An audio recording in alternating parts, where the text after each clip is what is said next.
Exodus, chapter 1. These are the names of the Israelites who went to Egypt with Jacob, each bringing his family members: Reuben, Simeon, Levi, and Judah; Issachar, Zebulun, and Benjamin; Dan and Naphtali, Gad, and Asher. 70 persons in all generated by Jacob's seed. Joseph was already in Egypt. Then Joseph died, and all his brothers, that whole generation. But the children of Israel kept on reproducing. They were very prolific, a population explosion in their own right, and the land was filled with them. A new king who didn't know Joseph. A new king came to power in Egypt who didn't know Joseph. He spoke to his people in alarm. There are way too many of these Israelites for us to handle. We've got to do something. Let's devise a plan to contain them, lest if there's a war, they should join our enemies or just walk off and leave us. So they organized them into work gangs and put them to hard labor under gang foremen. They built the storage cities Pithom and Ramesses for Pharaoh. But the harder the Egyptians worked them, the more children the Israelites had, children everywhere. The Egyptians got so they couldn't stand the Israelites and treated them worse than ever, crushing them with slave labor. They made them miserable with hard labor, making bricks and mortar and back-breaking work in the fields.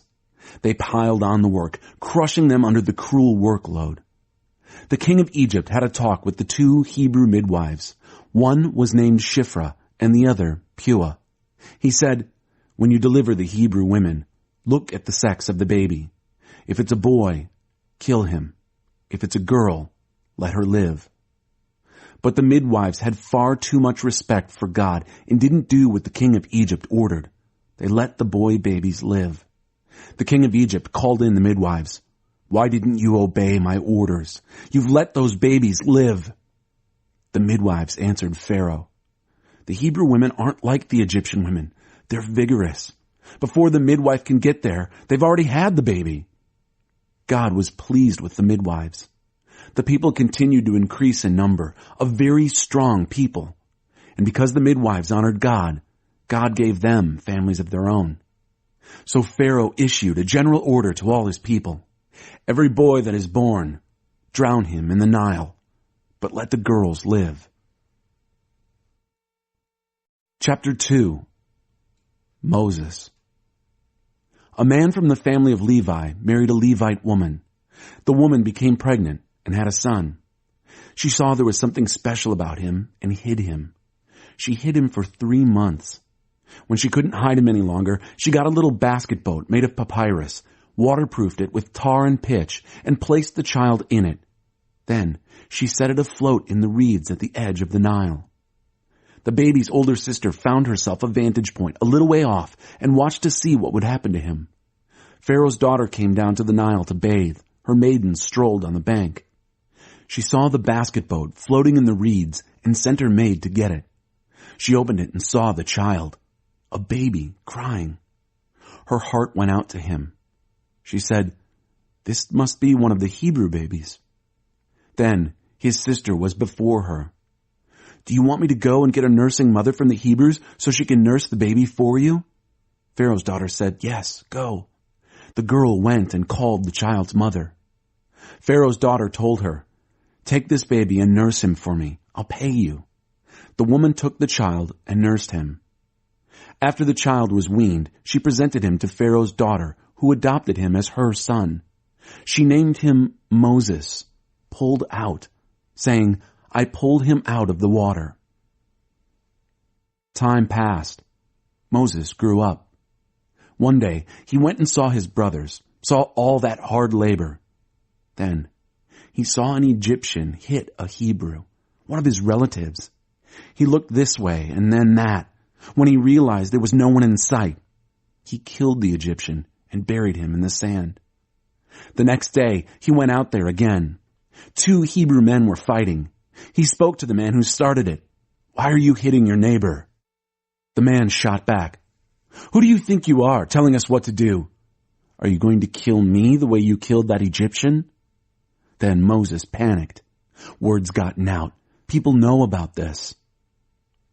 Pharaoh heard about it and tried to kill Moses. But Moses got away to the land of Midian. He sat down by a well. The priest of Midian had 7 daughters. They came and drew water, filling the troughs and watering their father's sheep. When some shepherds came and chased the girls off, Moses came to their rescue and helped them water their sheep. When they got home to their father, Reuel, he said, "That didn't take long. Why are you back so soon?" "An Egyptian," they said, "rescued us from a bunch of shepherds. Why, he even drew water for us and watered the sheep." He said, "So where is he? Why did you leave him behind? Invite him so he can have something to eat with us." Moses agreed to settle down there with the man, who then gave his daughter Zipporah, Bird, to him for his wife. She had a son, and Moses named him Gershom, sojourner, saying, "I'm a sojourner in a foreign country." Many years later, the king of Egypt died. The Israelites groaned under their slavery and cried out. Their cries for relief from their hard labor ascended to God. God listened to their groanings. God remembered his covenant with Abraham, with Isaac, and with Jacob. God saw what was going on with Israel. God understood. Chapter 3. Moses was shepherding the flock of Jethro, his father-in-law, the priest of Midian. He led the flock to the west end of the wilderness and came to the mountain of God, Horeb. The angel of God appeared to him in flames of fire blazing out of the middle of a bush. He looked. The bush was blazing away, but it didn't burn up. Moses said, "What's going on here? I can't believe this. Amazing. Why doesn't the bush burn up?" God saw that he had stopped to look. God called to him from out of the bush. "Moses, Moses." He said, "Yes, I'm right here." God said, "Don't come any closer. Remove your sandals from your feet. You're standing on holy ground." Then he said, "I am the God of your father, the God of Abraham, the God of Isaac, the God of Jacob." Moses hid his face, afraid to look at God. God said, "I've taken a good, long look at the affliction of my people in Egypt. I've heard their cries for deliverance from their slave masters. I know all about their pain. And now I have come down to help them, pry them loose from the grip of Egypt, get them out of that country, and bring them to a good land with wide open spaces, a land lush with milk and honey, the land of the Canaanite, the Hittite, the Amorite, the Perizzite, the Hivite, and the Jebusite. The Israelite cry for help has come to me, and I've seen for myself how cruelly they're being treated by the Egyptians. It's time for you to go back. I'm sending you to Pharaoh to bring my people, the people of Israel, out of Egypt." Moses answered God, "But why me? What makes you think that I could ever go to Pharaoh and lead the children of Israel out of Egypt?" "I'll be with you," God said, "and this will be the proof that I am the one who sent you. When you have brought my people out of Egypt, you will worship God right here at this very mountain." Then Moses said to God, "Suppose I go to the people of Israel and I tell them, 'The God of your fathers sent me to you.' And they ask me, 'What is his name?' What do I tell them?" God said to Moses, "I am who I am. Tell the people of Israel, I am sent me to you." God continued with Moses, "This is what you're to say to the Israelites. God, the God of your fathers, the God of Abraham, the God of Isaac, and the God of Jacob sent me to you. This has always been my name, and this is how I always will be known. Now, be on your way. Gather the leaders of Israel. Tell them, God, the God of your fathers, the God of Abraham, Isaac, and Jacob, appeared to me, saying, I've looked into what's being done to you in Egypt, and I've determined to get you out of the affliction of Egypt and take you to the land of the Canaanite, the Hittite, the Amorite, the Perizzite, the Hivite, and the Jebusite, a land brimming over with milk and honey. Believe me, they will listen to you. Then you and the leaders of Israel will go to the king of Egypt and say to him, God, the God of the Hebrews, has met with us. Let us take a 3-day journey into the wilderness where we will worship God, our God. I know that the king of Egypt won't let you go unless forced to. So I'll intervene and hit Egypt where it hurts.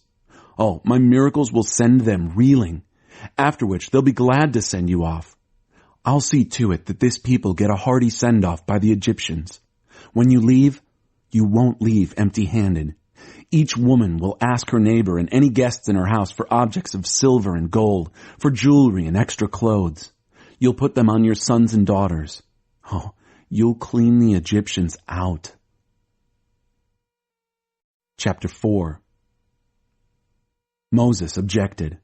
They won't trust me. They won't listen to a word I say. They're going to say, God appeared to him? Hardly. So God said, What's that in your hand? A staff? Throw it on the ground. He threw it. It became a snake. Moses jumped back, fast. God said to Moses, Reach out and grab it by the tail. He reached out and grabbed it, and he was holding his staff again. That's so they will trust that God appeared to you, the God of their fathers, the God of Abraham, the God of Isaac, and the God of Jacob.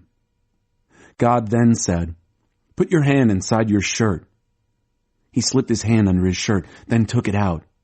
His hand had turned leprous, like snow. He said, Put your hand back under your shirt.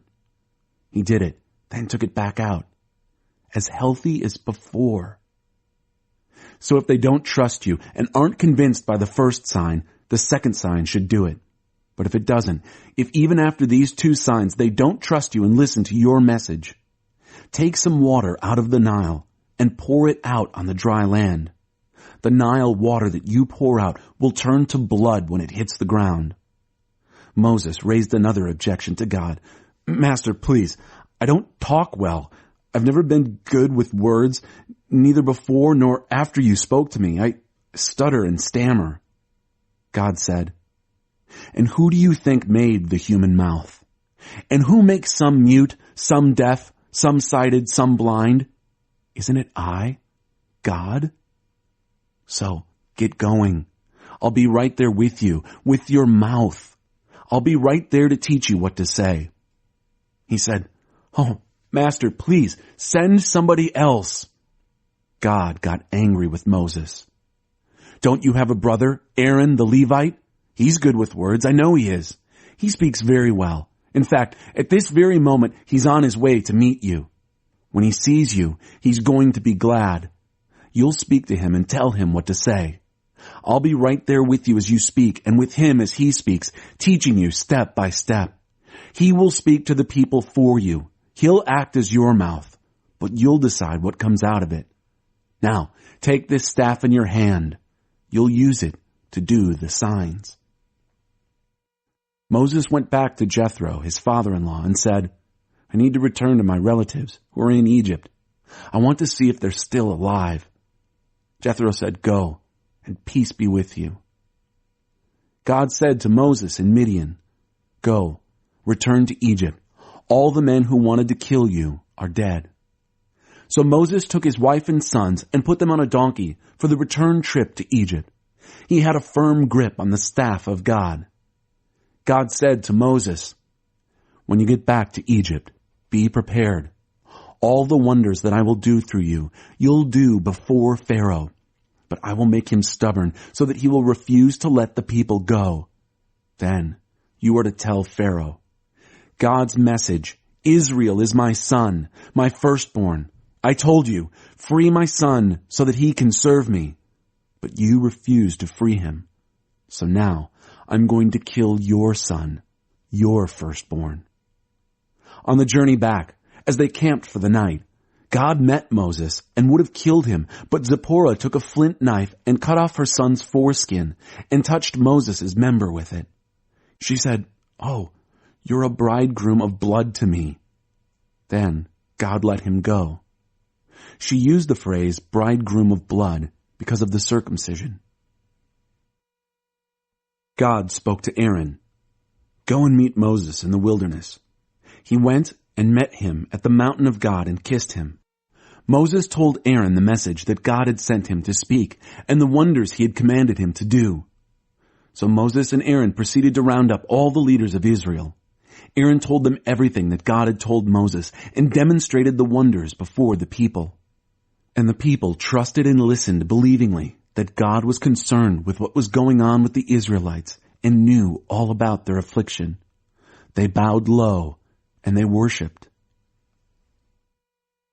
Chapter 5. Moses and Aaron and Pharaoh. After that, Moses and Aaron approached Pharaoh. They said, God, the God of Israel, says, "Free my people so that they can hold a festival for me in the wilderness." Pharaoh said, "And who is God that I should listen to him and send Israel off? I know nothing of this so-called God, and I'm certainly not going to send Israel off."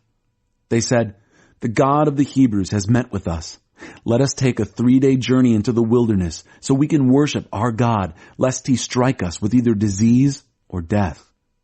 But the king of Egypt said, "Why on earth, Moses and Aaron, would you suggest the people be given a holiday? Back to work." Pharaoh went on, "Look, I've got all these people bumming around, and now you want to reward them with time off?" Pharaoh took immediate action. He sent down orders to the slave drivers and their underlings. "Don't provide straw for the people for making bricks as you have been doing. Make them get their own straw, and make them produce the same number of bricks, no reduction in their daily quotas. They're getting lazy. They're going around saying, 'Give us time off so we can worship our God.'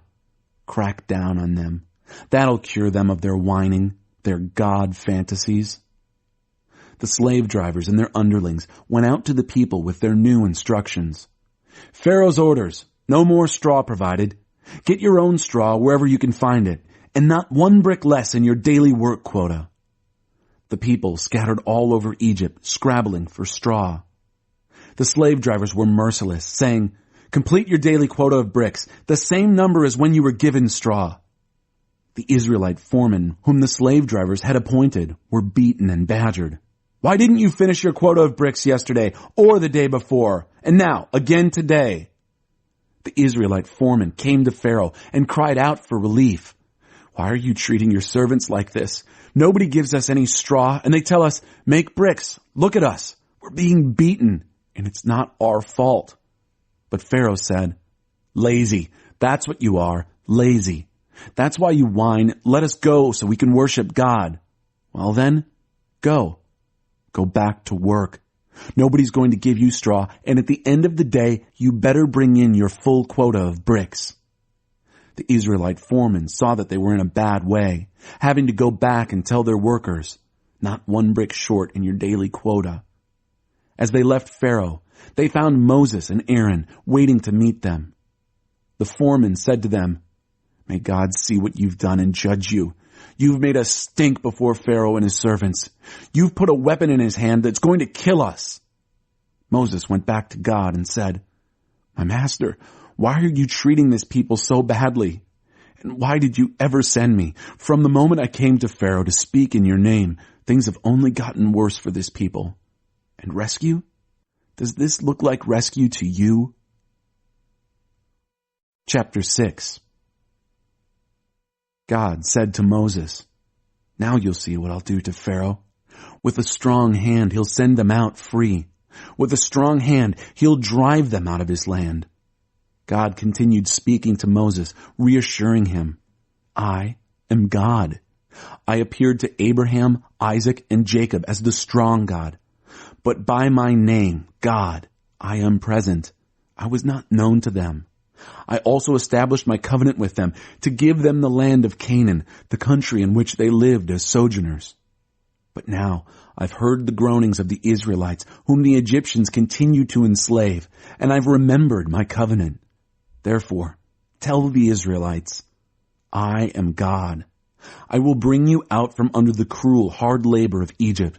I will rescue you from slavery. I will redeem you, intervening with great acts of judgment. I'll take you as my own people, and I'll be God to you.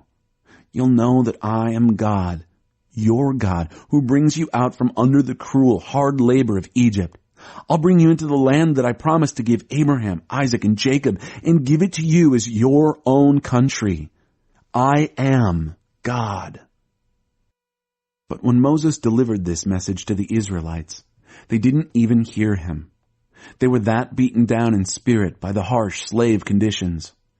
Then God said to Moses, "Go and speak to Pharaoh, king of Egypt, so that he will release the Israelites from his land." Moses answered God, "Look, the Israelites won't even listen to me. How do you expect Pharaoh to? And besides, I stutter." But God again laid out the facts to Moses and Aaron regarding the Israelites and Pharaoh, king of Egypt, and he again commanded them to lead the Israelites out of the land of Egypt. The family tree of Moses and Aaron. These are the heads of the tribes. The sons of Reuben, Israel's firstborn, Hanok, Palu, Hezron, and Carmi. These are the families of Reuben. The sons of Simeon, Jemuel, Jamin, Ohad, Jachin, Zohar, and Shaul, the son of a Canaanite woman. These are the families of Simeon. These are the names of the sons of Levi in the order of their birth: Gershon, Kohath, and Merari. Levi lived 137 years. The sons of Gershon by family: Libni and Shimei. The sons of Kohath: Amram, Ishar, Hebron, and Uzziel. Kohath lived to be 133. The sons of Merari: Mahli and Mushi. These are the sons of Levi in the order of their birth. Amram married his aunt Jochebed, and she had Aaron and Moses. Amram lived to be 137. The sons of Ishar: Korah, Nepheg, and Zikri. The sons of Uzziel: Mishael, Elzaphan, and Sithri. Aaron married Elisheba, the daughter of Amminadab and sister of Nashon, and she had Nadab and Abihu, Eleazar, and Ithamar. The sons of Korah: Asir, Elkanah, and Abiasaph. These are the families of the Korhites. Aaron's son Eleazar married one of the daughters of Putiel, and she had Phinehas. These are the heads of the Levite families, family by family. This is the Aaron and Moses whom God ordered, "Bring the Israelites out of the land of Egypt, clan by clan." These are the men, Moses and Aaron, who told Pharaoh, king of Egypt, to release the Israelites from Egypt. "I'll make you as a god to Pharaoh." And that's how things stood when God next spoke to Moses in Egypt. God addressed Moses, saying, "I am God. Tell Pharaoh, king of Egypt, everything I say to you." And Moses answered, "Look at me. I stutter. Why would Pharaoh listen to me?"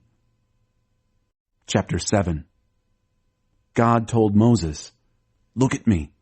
I'll make you as a god to Pharaoh, and your brother Aaron will be your prophet. You are to speak everything I command you, and your brother Aaron will tell it to Pharaoh. Then he will release the Israelites from his land. At the same time, I am going to put Pharaoh's back up and follow it up by filling Egypt with signs and wonders. Pharaoh is not going to listen to you. But I will have my way against Egypt and bring out my soldiers, my people, the Israelites, from Egypt by mighty acts of judgment. The Egyptians will realize that I am God when I step in and take the Israelites out of their country." Moses and Aaron did exactly what God commanded. Moses was 80 and Aaron 83 when they spoke to Pharaoh. Then God spoke to Moses and Aaron. He said, "When Pharaoh speaks to you and says, 'Prove yourselves, perform a miracle,' then tell Aaron, 'Take your staff and throw it down in front of Pharaoh. It will turn into a snake.'" Moses and Aaron went to Pharaoh and did what God commanded. Aaron threw his staff down in front of Pharaoh and his servants, and it turned into a snake. Pharaoh called in his wise men and sorcerers. The magicians of Egypt did the same thing by their incantations. Each man threw down his staff, and they all turned into snakes. But then Aaron's staff swallowed their staffs. Yet Pharaoh was as stubborn as ever. He wouldn't listen to them, just as God had said. Strike 1. Blood. God said to Moses, Pharaoh is a stubborn man. He refuses to release the people. First thing in the morning, go and meet Pharaoh as he goes down to the river. At the shore of the Nile, take the staff that turned into a snake and say to him, God, the God of the Hebrews, sent me to you with this message. Release my people so that they can worship me in the wilderness. So far you haven't listened. This is how you'll know that I am God. I'm going to take this staff that I'm holding and strike this Nile River water. The water will turn to blood. The fish in the Nile will die. The Nile will stink. And the Egyptians won't be able to drink the Nile water. God said to Moses, Tell Aaron, take your staff and wave it over the waters of Egypt, over its rivers, its canals, its ponds, all its bodies of water, so that they turn to blood. There'll be blood everywhere in Egypt, even in the pots and pans. Moses and Aaron did exactly as God commanded them. Aaron raised his staff and hit the water in the Nile with Pharaoh and his servants watching. All the water in the Nile turned into blood. The fish in the Nile died. The Nile stank, and the Egyptians couldn't drink the Nile water. The blood was everywhere in Egypt. But the magicians of Egypt did the same thing with their incantations. Still, Pharaoh remained stubborn. He wouldn't listen to them as God had said. He turned on his heel and went home, never giving it a second thought. But all the Egyptians had to dig inland from the river for water because they couldn't drink the Nile water. 7 days went by after God had struck the Nile. Chapter 8. Strike 2. Frogs. God said to Moses, Go to Pharaoh and tell him, God's message, release my people so they can worship me. If you refuse to release them, I'm warning you, I'll hit the whole country with frogs. The Nile will swarm with frogs. They'll come up into your houses, into your bedrooms and into your beds, into your servants' quarters, among the people, into your ovens and pots and pans. They'll be all over you, all over everyone, frogs everywhere, on and in everything. God said to Moses, Tell Aaron, wave your staff over the rivers and canals and ponds. Bring up frogs on the land of Egypt. Aaron stretched his staff over the waters of Egypt, and a mob of frogs came up and covered the country. But again, the magicians did the same thing using their incantations. They also produced frogs in Egypt. Pharaoh called in Moses and Aaron and said, Pray to God to rid us of these frogs. I'll release the people so that they can make their sacrifices and worship God. Moses said to Pharaoh, Certainly, set the time. When do you want the frogs out of here, away from your servants and people and out of your houses? You'll be rid of frogs, except for those in the Nile. Make it tomorrow. Moses said, Tomorrow it is. So you'll realize that there is no God like our God. The frogs will be gone, you and your houses and your servants and your people, free of frogs. The only frogs left will be the ones in the Nile. Moses and Aaron left Pharaoh, and Moses prayed to God about the frogs he had brought on Pharaoh. God responded to Moses' prayer. The frogs died off, houses, courtyards, fields, all free of frogs. They piled the frogs in heaps. The country reeked of dead frogs. But when Pharaoh saw that he had some breathing room, he got stubborn again and wouldn't listen to Moses and Aaron, just as God had said. Strike 3.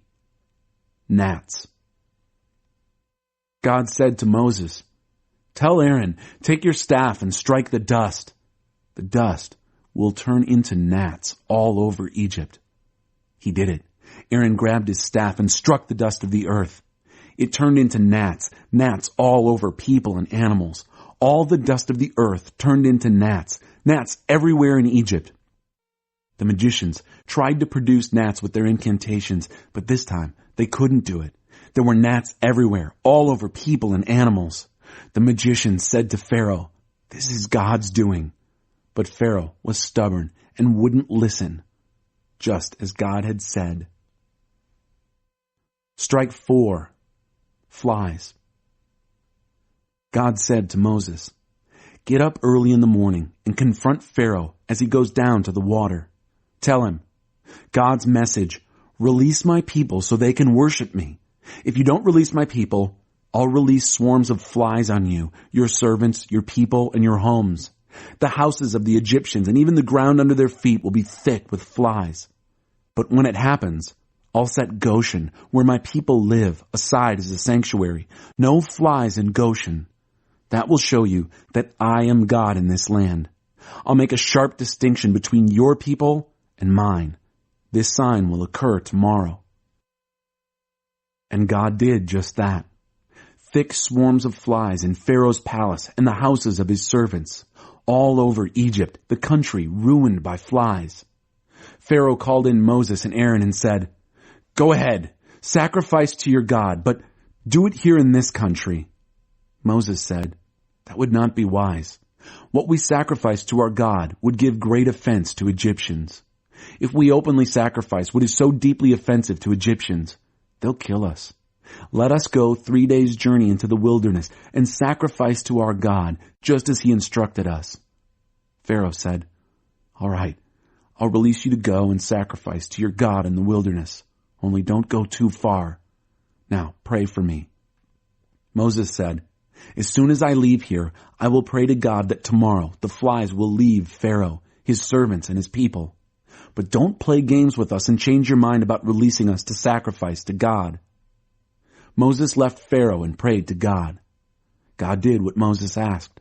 He got rid of the flies from Pharaoh and his servants and his people. There wasn't a fly left. But Pharaoh became stubborn once again and wouldn't release the people. Chapter 9. Strike 5. Animals. God said to Moses, "Go to Pharaoh and tell him, God, the God of the Hebrews, says, 'Release my people so they can worship me.' If you refuse to release them and continue to hold on to them, I'm giving you fair warning. God will come down hard on your livestock out in the fields, horses, donkeys, camels, cattle, sheep, striking them with a severe disease. God will draw a sharp line between the livestock of Israel and the livestock of Egypt. Not one animal that belongs to the Israelites will die." Then God set the time. Tomorrow, God will do this thing. And the next day, God did it. All the livestock of Egypt died, but not one animal of the Israelites died. Pharaoh sent men to find out what had happened, and there it was. None of the livestock of the Israelites had died, not one death. But Pharaoh stayed stubborn. He wouldn't release the people. Strike 6. Boils. God said to Moses and Aaron, "Take fistfuls of soot from a furnace and have Moses throw it into the air right before Pharaoh's eyes. It will become a film of fine dust all over Egypt and cause sores, an eruption of boils on people and animals throughout Egypt." So they took soot from a furnace, stood in front of Pharaoh, and threw it up into the air. It caused boils to erupt on people and animals. The magicians weren't able to compete with Moses this time because of the boils. They were covered with boils just like everyone else in Egypt. God hardened Pharaoh in his stubbornness. He wouldn't listen, just as God had said to Moses. Strike 7. Hail. God said to Moses, "Get up early in the morning and confront Pharaoh. Tell him, God, the God of the Hebrews, says, 'Release my people so they can worship me.' This time, I'm going to strike you and your servants and your people with the full force of my power, so you'll get it into your head that there's no one like me anywhere in all the earth. You know that by now I could have struck you and your people with deadly disease, and there would be nothing left of you, not a trace. But for one reason only I've kept you on your feet, to make you recognize my power, so that my reputation spreads in all the earth. You are still building yourself up at my people's expense. You are not letting them go. So here's what's going to happen.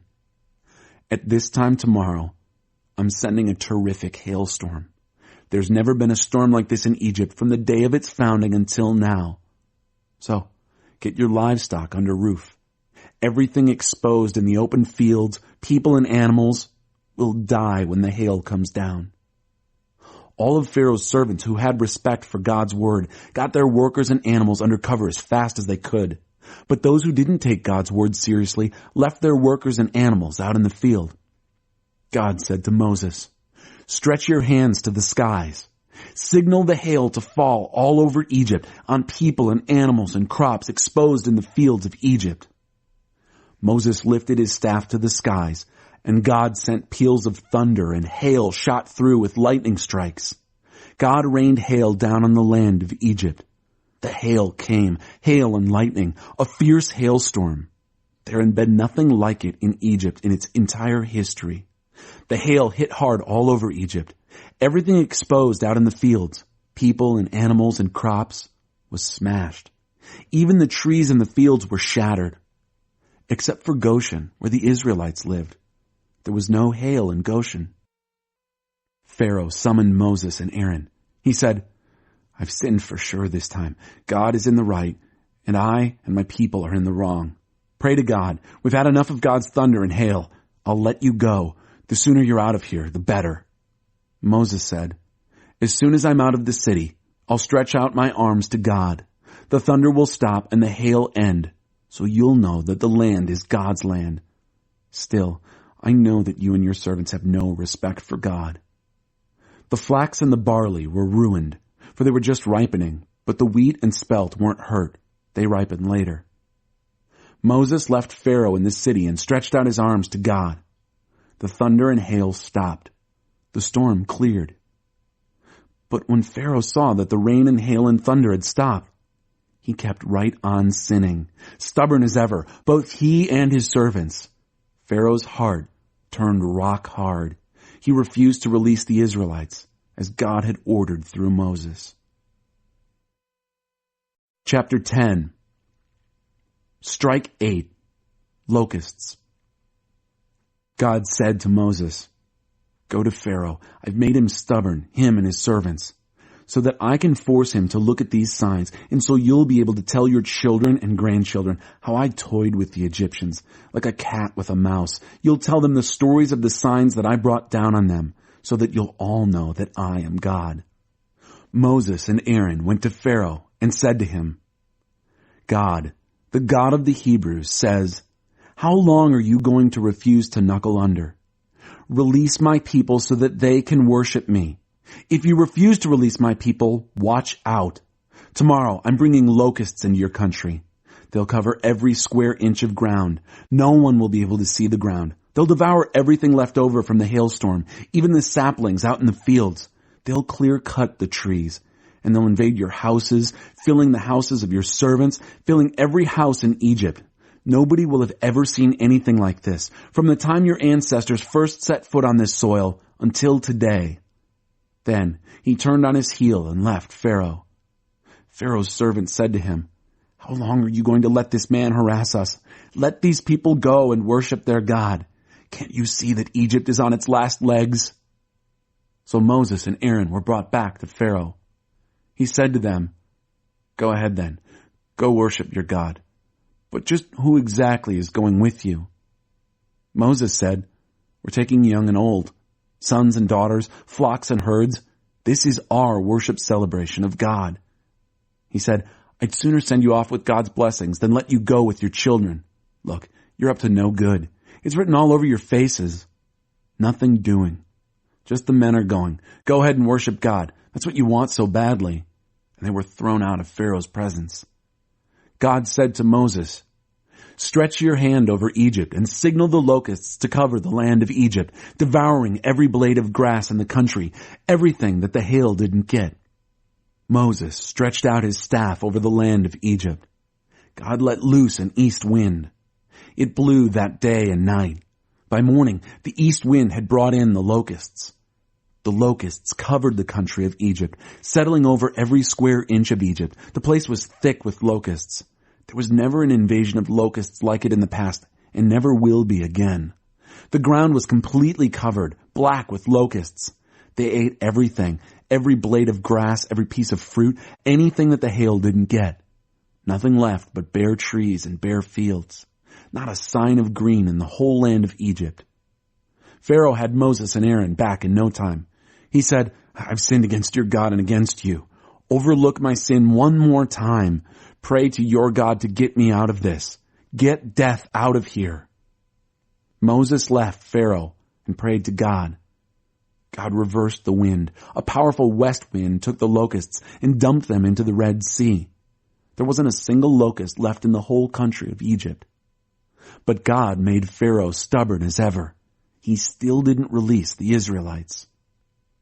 Strike 9. Darkness. God said to Moses, "Stretch your hand to the skies. Let darkness descend on the land of Egypt, a darkness so dark you can touch it." Moses stretched out his hand to the skies. Thick darkness descended on the land of Egypt for 3 days. Nobody could see anybody. For 3 days, no one could so much as move, except for the Israelites. They had light where they were living. Pharaoh called in Moses. "Go and worship God. Leave your flocks and herds behind, but go ahead and take your children." But Moses said, "You have to let us take our sacrificial animals and offerings with us, so we can sacrifice them in worship to our God. Our livestock has to go with us, with not a hoof left behind. They are part of the worship of our God, and we don't know just what will be needed until we get there." But God kept Pharaoh stubborn as ever. He wouldn't agree to release them. Pharaoh said to Moses, "Get out of my sight and watch your step. I don't want to ever see you again. If I lay eyes on you again, you're dead." Moses said, "Have it your way. You won't see my face again." Chapter 11. Strike 10. Death. God said to Moses, "I'm going to hit Pharaoh in Egypt one final time, and then he'll let you go. When he releases you, that will be the end of Egypt for you. He won't be able to get rid of you fast enough. So here's what you do. Tell the people to ask, each man from his neighbor and each woman from her neighbor, for things made of silver and gold." God saw to it that the Egyptians liked the people. Also, Moses was greatly admired by the Egyptians, a respected public figure among both Pharaoh's servants and the people at large. Then Moses confronted Pharaoh. God's message: "At midnight, I will go through Egypt, and every firstborn child in Egypt will die. From the firstborn of Pharaoh, who sits on his throne, to the firstborn of the slave girl working at her handmill. Also, the firstborn of animals. Widespread wailing will erupt all over the country. Lament such as has never been and never will be again. But against the Israelites, man, woman, or animal, there won't be so much as a dog's bark, so that you'll know that God makes a clear distinction between Egypt and Israel. Then all these servants of yours will go to their knees, begging me to leave. Leave, you and all the people who follow you, and I will most certainly leave." Moses, seething with anger, left Pharaoh. God said to Moses, "Pharaoh's not going to listen to a thing you say, so that the signs of my presence and work are going to multiply in the land of Egypt." Moses and Aaron had performed all these signs in Pharaoh's presence, but God turned Pharaoh more stubborn than ever. Yet again, he refused to release the Israelites from his land. Chapter 12. God said to Moses and Aaron while still in Egypt, "This month is to be the first month of the year for you. Address the whole community of Israel. Tell them that on the 10th of this month, each man is to take a lamb for his family, one lamb to a house. If the family is too small for a lamb, then share it with a close neighbor, depending on the number of persons involved. Be mindful of how much each person will eat. Your lamb must be a healthy male, 1 year old. You can select it from either the sheep or the goats. Keep it penned until the 14th day of this month, and then slaughter it. The entire community of Israel will do this at dusk. Then take some of the blood and smear it on the 2 doorposts and the lintel of the houses in which you will eat it. You are to eat the meat roasted in the fire that night, along with bread made without yeast and bitter herbs. Don't eat any of it raw or boiled in water. Make sure it's roasted, the whole animal, head, legs, and innards. Don't leave any of it until morning. If there are leftovers, burn them in the fire. And here is how you are to eat it. Be fully dressed with your sandals on and your stick in your hand. Eat in a hurry. It's the Passover to God.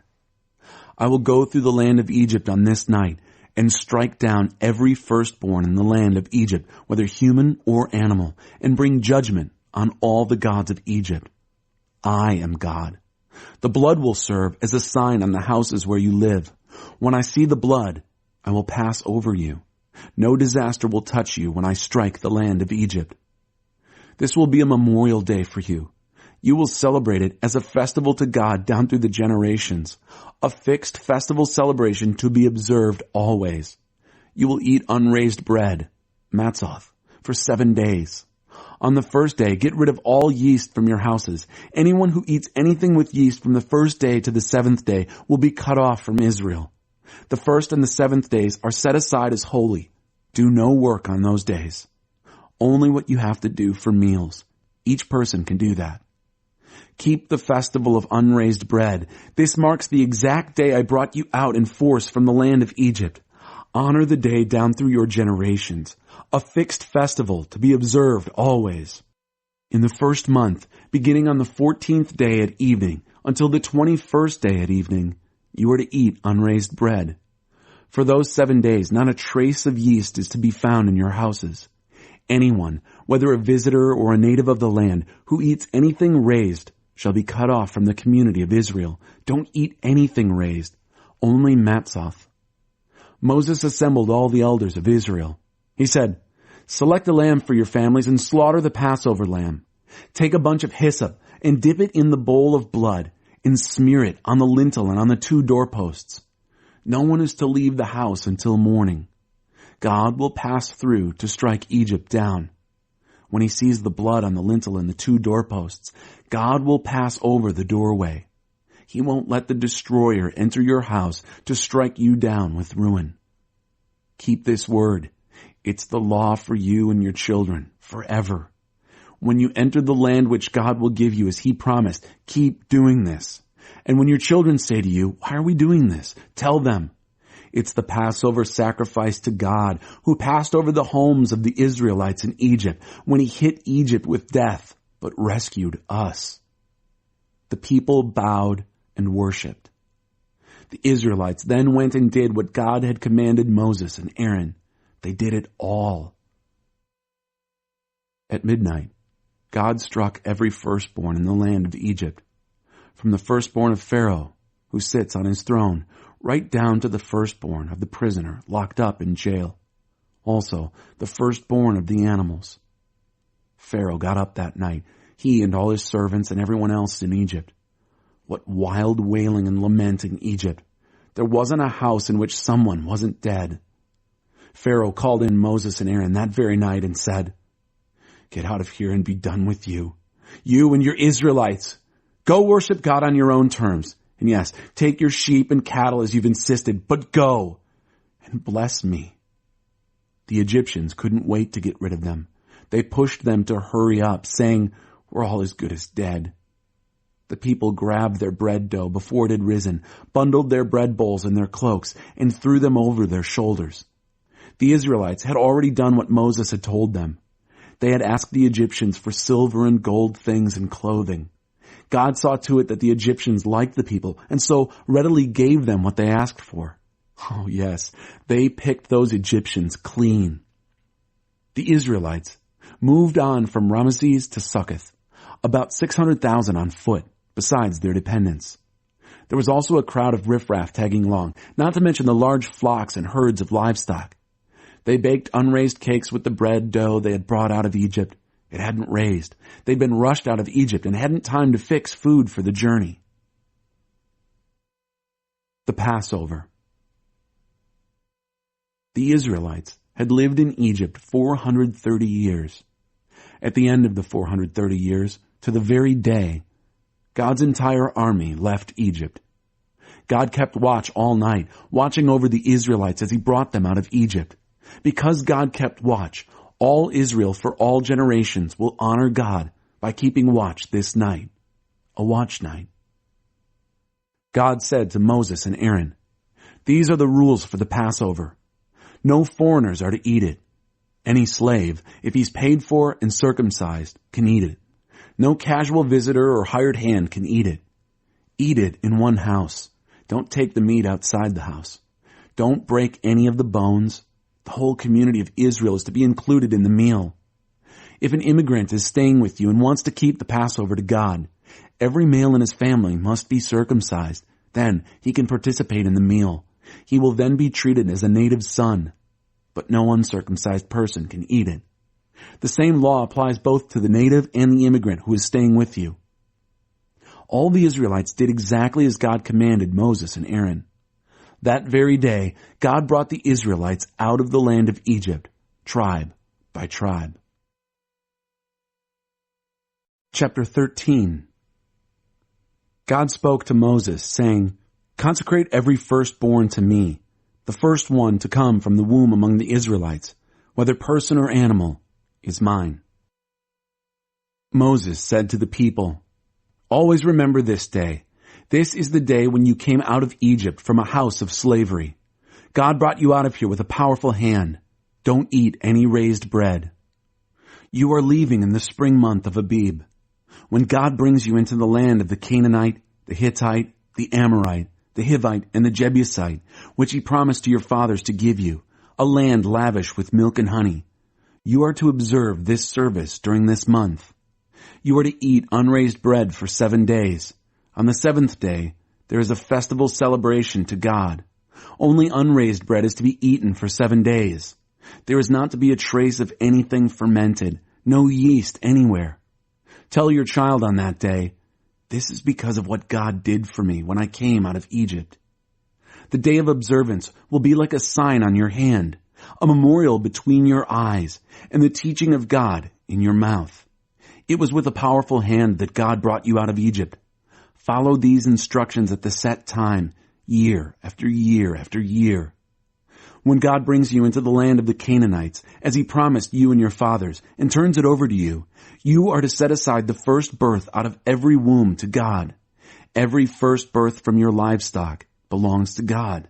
You can redeem every first birth of a donkey if you want to by substituting a lamb. If you decide not to redeem it, you must break its neck. Redeem every firstborn child among your sons. When the time comes and your son asks you, 'What does this mean?' you tell him, 'God brought us out of Egypt, out of a house of slavery, with a powerful hand. When Pharaoh stubbornly refused to let us go, God killed every firstborn in Egypt, the firstborn of both humans and animals. That's why I make a sacrifice for every first male birth from the womb to God and redeem every firstborn son.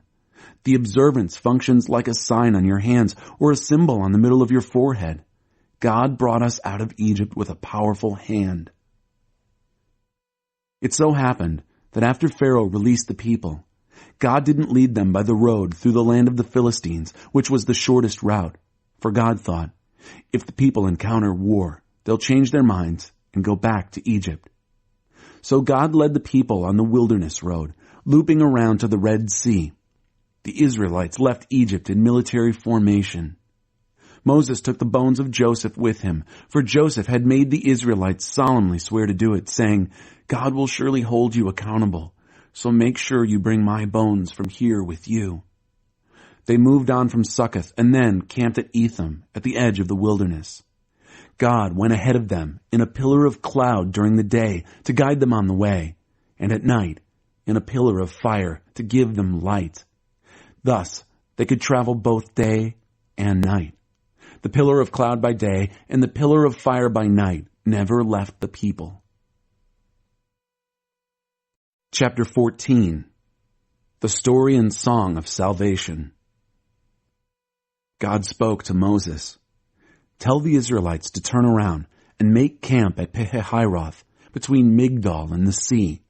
Camp on the shore of the sea opposite Baal Zephon. Pharaoh will think, the Israelites are lost. They're confused. The wilderness has closed in on them. Then I'll make Pharaoh's heart stubborn again, and he'll chase after them. And I'll use Pharaoh and his army to put my glory on display. Then the Egyptians will realize that I am God." And that's what happened. When the king of Egypt was told that the people were gone, he and his servants changed their minds. They said, "What have we done, letting Israel, our slave labor, go free?" So he had his chariots harnessed up and got his army together. He took 600 of his best chariots with the rest of the Egyptian chariots and their drivers coming along. God made Pharaoh, king of Egypt, stubborn, determined to chase the Israelites as they walked out on him without even looking back. The Egyptians gave chase and caught up with them where they had made camp by the sea. All Pharaoh's horse-drawn chariots and their riders, all his foot soldiers there at Pihahiroth opposite Baal-Zephon. As Pharaoh approached, the Israelites looked up and saw them. Egyptians coming at them. They were totally afraid. They cried out in terror to God. They told Moses, "Weren't the cemeteries large enough in Egypt so that you had to take us out here in the wilderness to die? What have you done to us, taking us out of Egypt? Back in Egypt, didn't we tell you this would happen? Didn't we tell you, leave us alone here in Egypt? We're better off as slaves in Egypt than as corpses in the wilderness." Moses spoke to the people. "Don't be afraid. Stand firm and watch God do his work of salvation for you today. Take a good look at the Egyptians today, for you're never going to see them again. God will fight the battle for you. And you keep your mouths shut." God said to Moses, "Why cry out to me? Speak to the Israelites. Order them to get moving.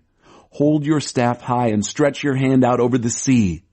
Split the sea. The Israelites will walk through the sea on dry ground.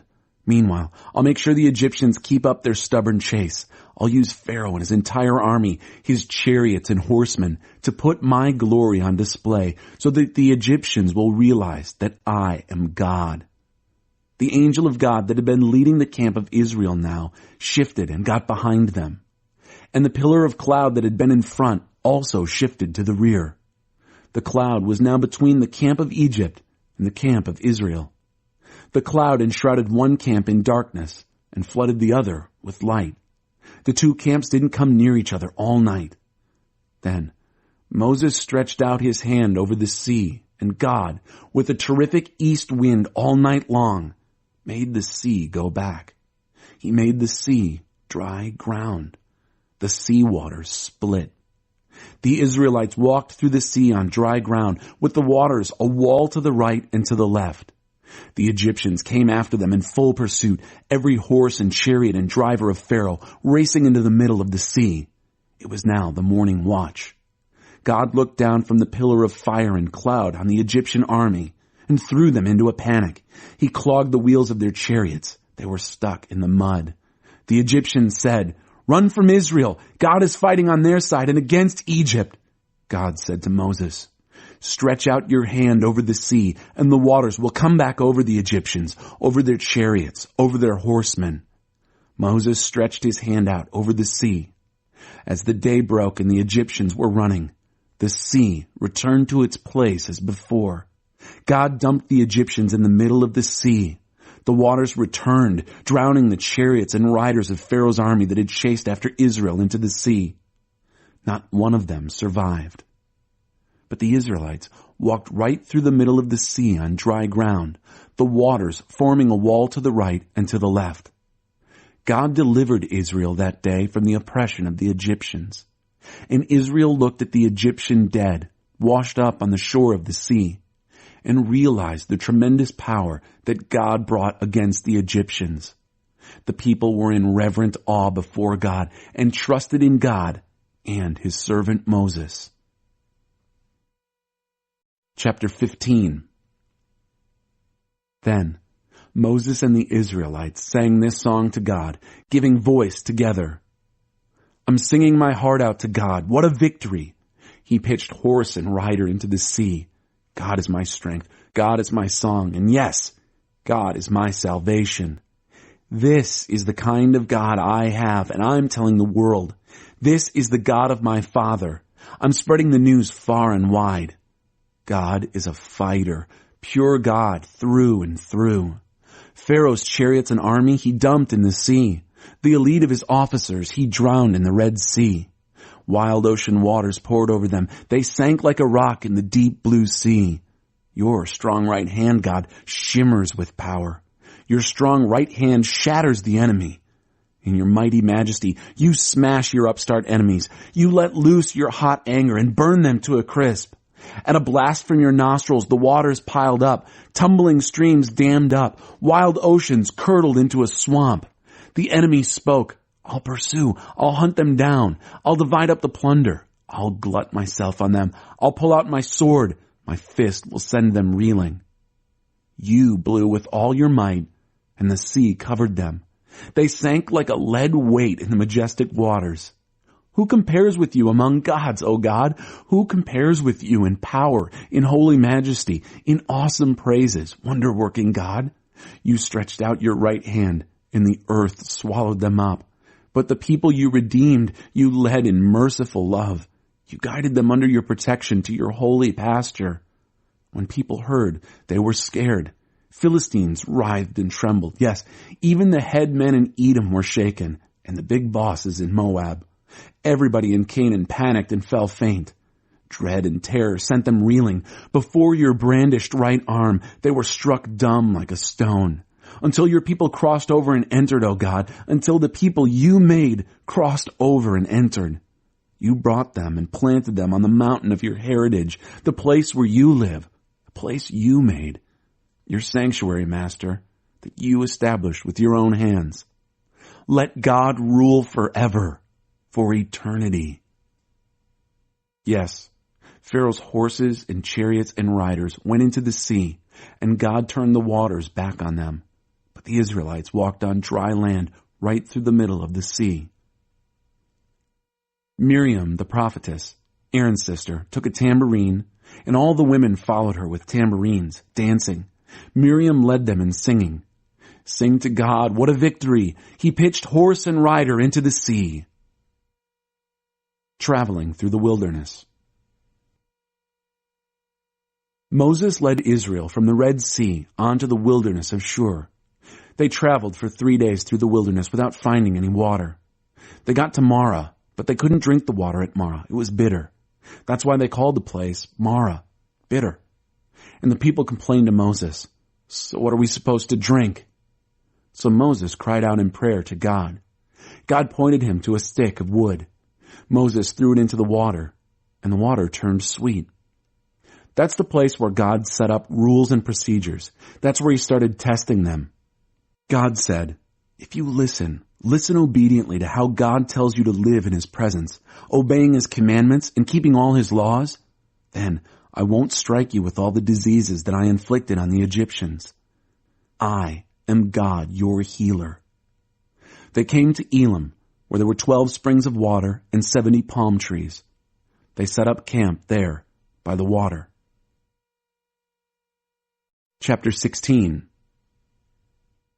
On the 15th day of the 2nd month, after they had left Egypt, the whole company of Israel moved on from Elim to the wilderness of Sin, which is between Elim and Sinai.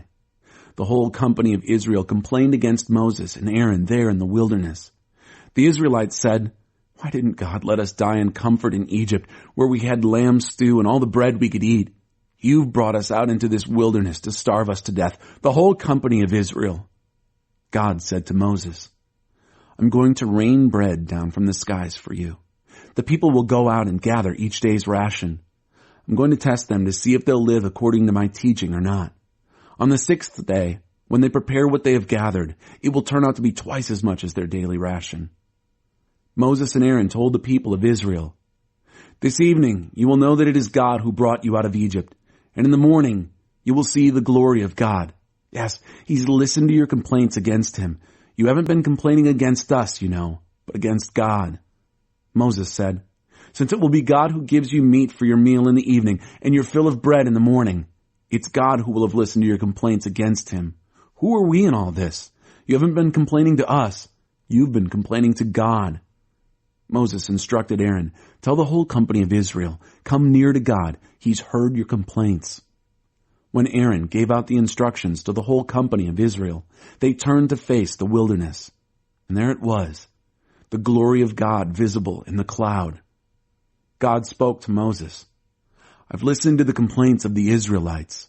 Now, tell them, at dusk you will eat meat, and at dawn you'll eat your fill of bread, and you'll realize that I am God, your God. That evening quail flew in and covered the camp, and in the morning there was a layer of dew all over the camp. When the layer of dew had lifted, there on the wilderness ground was a fine flaky something, fine as frost on the ground. The Israelites took one look and said to one another, "Manna, what is it?" They had no idea what it was. So Moses told them, "It's the bread God has given you to eat, and these are God's instructions. Gather enough for each person, about 2 quarts per person. Gather enough for everyone in your tent." The people of Israel went to work and started gathering, some more, some less, but when they measured out what they had gathered, those who gathered more had no extra, and those who gathered less weren't short. Each person had gathered as much as was needed. Moses said to them, "Don't leave any of it until morning." They didn't listen to Moses. A few of the men kept back some of it until morning. It got wormy and smelled bad, and Moses lost his temper with them. They gathered it every morning, each person according to need. Then the sun heated up and it melted. On the 6th day they gathered twice as much bread, about 4 quarts per person. Then the leaders of the company came to Moses and reported. Moses said, "This is what God was talking about. Tomorrow is a day of rest, a holy Sabbath to God. Whatever you plan to bake, bake today, and whatever you plan to boil, boil today. Then set aside the leftovers until morning." They set aside what was left until morning, as Moses had commanded. It didn't smell bad, and there were no worms in it. Moses said, "Now eat it. This is the day, a Sabbath for God. You won't find any of it on the ground today. Gather it every day for 6 days, but the 7th day is Sabbath. There won't be any of it on the ground." On the 7th day, some of the people went out to gather anyway, but they didn't find anything. God said to Moses, "How long are you going to disobey my commands and not follow my instructions? Don't you see that God has given you the Sabbath? So on the 6th day, he gives you bread for 2 days. So each of you, stay home. Don't leave home on the 7th day." So the Israelites quit working on the 7th day. The Israelites named it manna. What is it? It looked like coriander seed, whitish, and it tasted like a cracker with honey. Moses said, "This is God's command. Keep a 2-quart jar of it, an omer, for future generations, so they can see the bread that I fed you in the wilderness after I brought you out of Egypt." Moses told Aaron, "Take a jar and fill it with 2 quarts of manna. Place it before God, keeping it safe for future generations." Aaron did what God commanded Moses. He set it aside before the testimony to preserve it. The Israelites ate the manna for 40 years until they arrived at the land where they would settle down. They ate manna until they reached the border into Canaan. According to ancient measurements, an omer is 1/10 of an ephah. Chapter 17. Directed by God, the whole company of Israel moved on by stages from the wilderness of Sin. They set up camp at Rephidim, and there wasn't a drop of water for the people to drink. The people took Moses to task. "Give us water to drink." But Moses said, "Why pester me? Why are you testing God?" But the people were thirsty for water there. They complained to Moses, "Why did you take us from Egypt and drag us out here with our children and animals to die of thirst?" Moses cried out in prayer to God, "What can I do with these people? Any minute now they'll kill me." God said to Moses, "Go on out ahead of the people, taking with you some of the elders of Israel. Take the staff you used to strike the Nile, and go. I'm going to be present before you there on the rock at Horeb. You are to strike the rock. Water will gush out of it, and the people will drink." Moses did what he said, with the elders of Israel right there watching. He named the place Massah, testing place, and Meribah, quarreling, because of the quarreling of the Israelites and because of their testing of God when they said, "Is God here with us or not?" Amalek came and fought Israel at Rephidim. Moses ordered Joshua, "Select some men for us and go out and fight Amalek. Tomorrow I will take my stand on top of the hill, holding God's staff." Joshua did what Moses ordered in order to fight Amalek. And Moses, Aaron, and Hur went to the top of the hill. It turned out that whenever Moses raised his hands, Israel was winning. But whenever he lowered his hands, Amalek was winning. But Moses' hands got tired. So they got a stone and set it under him. He sat on it, and Aaron and Hur held up his hands, one on each side. So his hands remained steady until the sun went down. Joshua defeated Amalek and its army in battle. God said to Moses, "Write this up as a reminder to Joshua, to keep it before him, because I will most certainly wipe the very memory of Amalek off the face of the earth." Moses built an altar and named it God My Banner.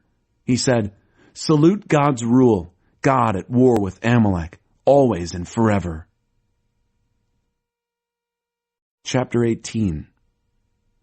Jethro, priest of Midian and father-in-law to Moses, heard the report of all that God had done for Moses and Israel his people, the news that God had delivered Israel from Egypt. Jethro, Moses' father-in-law, had taken in Zipporah, Moses' wife, who had been sent back home, and her 2 sons. The name of the one was Gershom, sojourner, for he had said, "I'm a sojourner in a foreign land."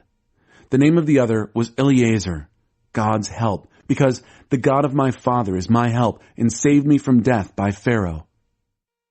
Jethro, Moses' father-in-law, brought Moses, his sons, and his wife there in the wilderness where he was camped at the mountain of God. He had sent a message ahead to Moses. "I, your father-in-law, am coming to you with your wife and 2 sons." Moses went out to welcome his father-in-law. He bowed to him and kissed him. Each asked the other how things had been with him. Then they went into the tent. Moses told his father-in-law the story of all that God had done to Pharaoh and Egypt in helping Israel, all the trouble they had experienced on the journey, and how God had delivered them. Jethro was delighted in all the good that God had done for Israel in delivering them from Egyptian oppression. Jethro said, "Blessed be God who has delivered you from the power of Egypt and Pharaoh, who has delivered his people from the oppression of Egypt. Now I know that God is greater than all gods, because he's done this to all those who treated Israel arrogantly." Jethro, Moses' father-in-law, brought a whole burnt offering and sacrifices to God. And Aaron, along with all the elders of Israel, came and ate the meal with Moses' father-in-law in the presence of God. The next day, Moses took his place to judge the people. People were standing before him all day long, from morning to night. When Moses' father-in-law saw all that he was doing for the people, he said, "What's going on here? Why are you doing all this, and all by yourself, letting everybody line up before you from morning to night?" Moses said to his father-in-law, "Because the people come to me with questions about God. When something comes up, they come to me. I judge between a man and his neighbor and teach them God's laws and instructions." Moses' father-in-law said, "This is no way to go about it. You'll burn out and the people right along with you. This is way too much for you. You can't do this alone. Now listen to me. Let me tell you how to do this so that God will be in this with you. Be there for the people before God, but let the matters of concern be presented to God. Your job is to teach them the rules and instructions, to show them how to live, what to do. And then you need to keep a sharp eye out for competent men who fear God, men of integrity, men who are incorruptible, and appoint them as leaders over groups organized by the 1,000, by the 100, by 50, and by 10. They'll be responsible for the everyday work of judging among the people. They'll bring the hard cases to you, but in the routine cases, they'll be the judges. They will share your load, and that will make it easier for you. If you handle the work this way, you'll have the strength to carry out whatever God commands you, and the people in their settings will flourish also." Moses listened to the counsel of his father-in-law and did everything he said. Moses picked competent men from all Israel and set them as leaders over the people who were organized by the 1,000, by the 100, by 50, and by 10. They took over the everyday work of judging among the people. They brought the hard cases to Moses, but in the routine cases, they were the judges. Then Moses said goodbye to his father-in-law, who went home to his own country. Chapter 19. Mount Sinai. 3 months after leaving Egypt, the Israelites entered the wilderness of Sinai. They followed the route from Rephidim, arrived at the wilderness of Sinai, and set up camp. Israel camped there facing the mountain. As Moses went up to meet God, God called down to him from the mountain, "Speak to the house of Jacob. Tell the people of Israel, you have seen what I did to Egypt and how I carried you on eagle's wings and brought you to me. If you will listen obediently to what I say and keep my covenant, out of all peoples you'll be my special treasure. The whole earth is mine to choose from, but you're special, a kingdom of priests, a holy nation.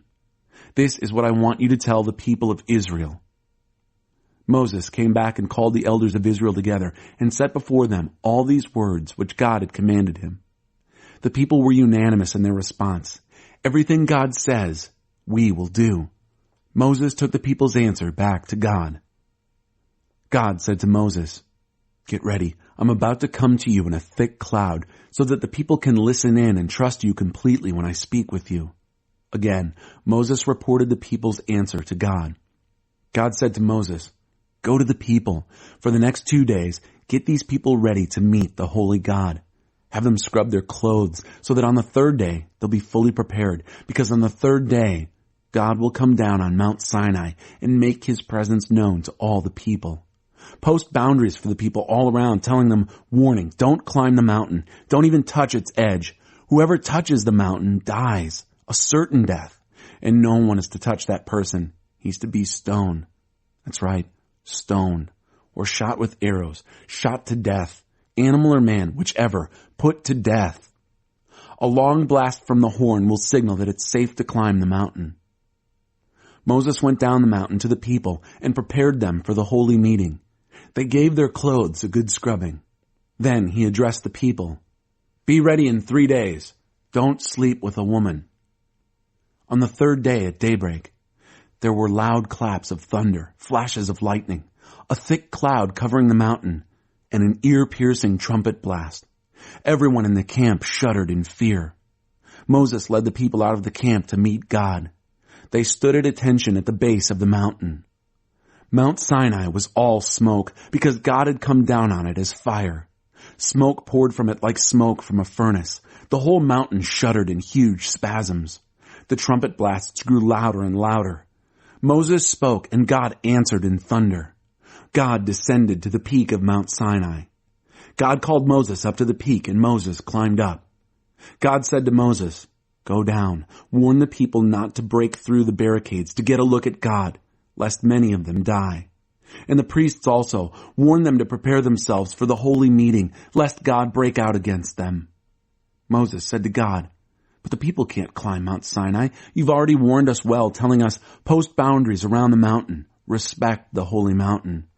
God told him, "Go down and then bring Aaron back up with you. But make sure that the priests and the people don't break through and come up to God, lest he break out against them." So Moses went down to the people.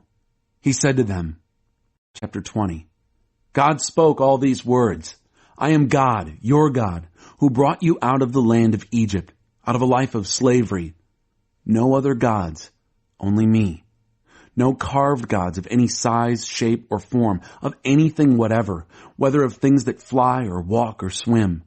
Don't bow down to them and don't serve them, because I am God, your God, and I'm a most jealous God, punishing the children for any sins their parents pass on to them, to the third, and yes, even to the fourth generation of those who hate me. But I'm unswervingly loyal to the thousands who love me and keep my commandments. No using the name of God, your God, in curses or silly banter. God won't put up with the irreverent use of his name. Observe the Sabbath day to keep it holy. Work 6 days and do everything you need to do. But the seventh day is a Sabbath to God, your God. Don't do any work, not you, nor your son, nor your daughter, nor your servant, nor your maid, nor your animals, not even the foreign guest visiting in your town. For in 6 days God made heaven, earth, and sea, and everything in them. He rested on the seventh day. Therefore, God blessed the Sabbath day. He set it apart as a holy day. Honor your father and mother so that you'll live a long time in the land that God, your God, is giving you. No murder, no adultery, no stealing, no lies about your neighbor, no lusting after your neighbor's house or wife or servant or maid or ox or donkey. Don't set your heart on anything that is your neighbor's. All the people, experiencing the thunder and lightning, the trumpet blast and the smoking mountain, were afraid. They pulled back and stood at a distance. They said to Moses, "You speak to us and we'll listen, but don't have God speak to us or we'll die." Moses spoke to the people. "Don't be afraid. God has come to test you and instill a deep and reverent awe within you so that you won't sin. The people kept their distance while Moses approached the thick cloud where God was. God said to Moses, "Give this message to the people of Israel. You've experienced firsthand how I spoke with you from heaven. Don't make gods of silver and gods of gold and then set them alongside me. Make me an earthen altar. Sacrifice your whole burnt offerings, your peace offerings, your sheep, and your cattle on it. Every place where I cause my name to be honored in your worship, I'll be there myself and bless you. If you use stones to make my altar, don't use dressed stones. If you use a chisel on the stones, you'll profane the altar. Don't use steps to climb to my altar, because that will expose your nakedness." Chapter 21. These are the laws that you are to place before them. When you buy a Hebrew slave, he will serve 6 years. The 7th year he goes free, for nothing. If he came in single, he leaves single. If he came in married, he leaves with his wife. If the master gives him a wife, and she gave him sons and daughters, the wife and children stay with the master, and he leaves by himself. But suppose the slave should say, "I love my master and my wife and children. I don't want my freedom." Then his master is to bring him before God into a door or doorpost, and pierce his ear with an awl, a sign that he is a slave for life. When a man sells his daughter to be a handmaid, she doesn't go free after 6 years like the men. If she doesn't please her master, her family must buy her back. Her master doesn't have the right to sell her to foreigners since he broke his word to her. If he turns her over to his son, he has to treat her like a daughter. If he marries another woman, she retains all her full rights to meals, clothing, and marital relations. If he won't do any of these 3 things for her, she goes free for nothing. If someone hits another and death results, the penalty is death. But if there was no intent to kill, if it was an accident, an act of God, I'll set aside a place to which the killer can flee for refuge. But if the murder was premeditated, cunningly plotted, then drag the killer away, even if it's from my altar, to be put to death. If someone hits father or mother, the penalty is death. If someone kidnaps a person, the penalty is death, regardless of whether the person has been sold or is still held in possession. If someone curses father or mother, the penalty is death. If a quarrel breaks out and one hits the other with a rock or a fist, and the injured one doesn't die, but is confined to bed and then later gets better and can get about on a crutch, the one who hit him is in the clear, except to pay for the loss of time and make sure of complete recovery. If a slave owner hits a slave, male or female, with a stick, and the slave dies on the spot, the slave must be avenged. But if the slave survives a day or 2, he's not to be avenged. The slave is the owner's property. When there's a fight, and in the fight, a pregnant woman is hit so that she miscarries, but is not otherwise hurt, the one responsible has to pay whatever the husband demands in compensation. But if there is further damage, then you must give life for life, eye for eye, tooth for tooth, hand for hand, foot for foot, burn for burn, wound for wound, bruise for bruise. If a slave owner hits the eye of a slave or handmaid and ruins it, the owner must let the slave go free because of the eye. If the owner knocks out the tooth of the male or female slave, the slave must be released and go free because of the tooth. If an ox gores a man or a woman to death, the ox must be stoned. The meat cannot be eaten, but the owner of the ox is in the clear. But if the ox has a history of goring and the owner knew it and did nothing to guard against it, then if the ox kills a man or a woman, the ox is to be stoned and the owner given the death penalty. If a ransom is agreed upon instead of death, he must pay it in full as a redemption for his life. If a son or daughter is gored, the same judgment holds. If it is a slave or a handmaid the ox gores, 30 shekels of silver is to be paid to the owner, and the ox stoned. If someone uncovers a cistern or digs a pit and leaves it open, and an ox or donkey falls into it, the owner of the pit must pay whatever the animal is worth to its owner, but can keep the dead animal. If someone's ox injures a neighbor's ox, and the ox dies, they must sell the live ox and split the price. They must also split the dead animal. But if the ox had a history of goring, and the owner knew it and did nothing to guard against it, The owner must pay an ox for an ox, but can keep the dead animal. Chapter 22. If someone steals an ox or a lamb and slaughters or sells it, the thief must pay 5 cattle in place of the ox and 4 sheep in place of the lamb. If the thief is caught while breaking in and is hit hard and dies, there is no blood guilt. But if it happens after daybreak, there is blood guilt. A thief must make full restitution for what is stolen. The thief who is unable to pay is to be sold for his thieving. If caught red-handed with the stolen goods, and the ox or donkey or lamb is still alive, the thief pays double. If someone grazes livestock in a field or vineyard, but lets them loose so they graze in someone else's field, restitution must be made from the best of the owner's field or vineyard. If fire breaks out and spreads to the brush so that the sheaves of grain or the standing grain or even the whole field is burned up, whoever started the fire must pay for the damages. If someone gives a neighbor money or things for safekeeping and they are stolen from the neighbor's house, the thief, if caught, must pay back double. If the thief is not caught, the owner must be brought before God to determine whether the owner was the one who took the neighbor's goods. In all cases of stolen goods, whether oxen, donkeys, sheep, clothing, anything in fact missing of which someone says, "That's mine," both parties must come before the judges. The one the judges pronounce guilty must pay double to the other. If someone gives a donkey or ox or lamb or any kind of animal to another for safekeeping, and it dies or is injured or lost, and there is no witness, an oath before God must be made between them to decide whether one has laid hands on the property of the other. The owner must accept this, and no damages are assessed. But if it turns out it was stolen, the owner must be compensated. If it has been torn by wild beasts, the torn animal must be brought in as evidence. No damages have to be paid. If someone borrows an animal from a neighbor and it gets injured or dies while the owner is not present, he must pay for it. But if the owner was with it, he doesn't have to pay. If the animal was hired, the payment covers the loss. If a man seduces a virgin who is not engaged to be married and sleeps with her, he must pay the marriage price and marry her. If her father absolutely refuses to give her away, the man must still pay the marriage price for virgins. Don't let a sorceress live. Anyone who has sex with an animal gets the death penalty.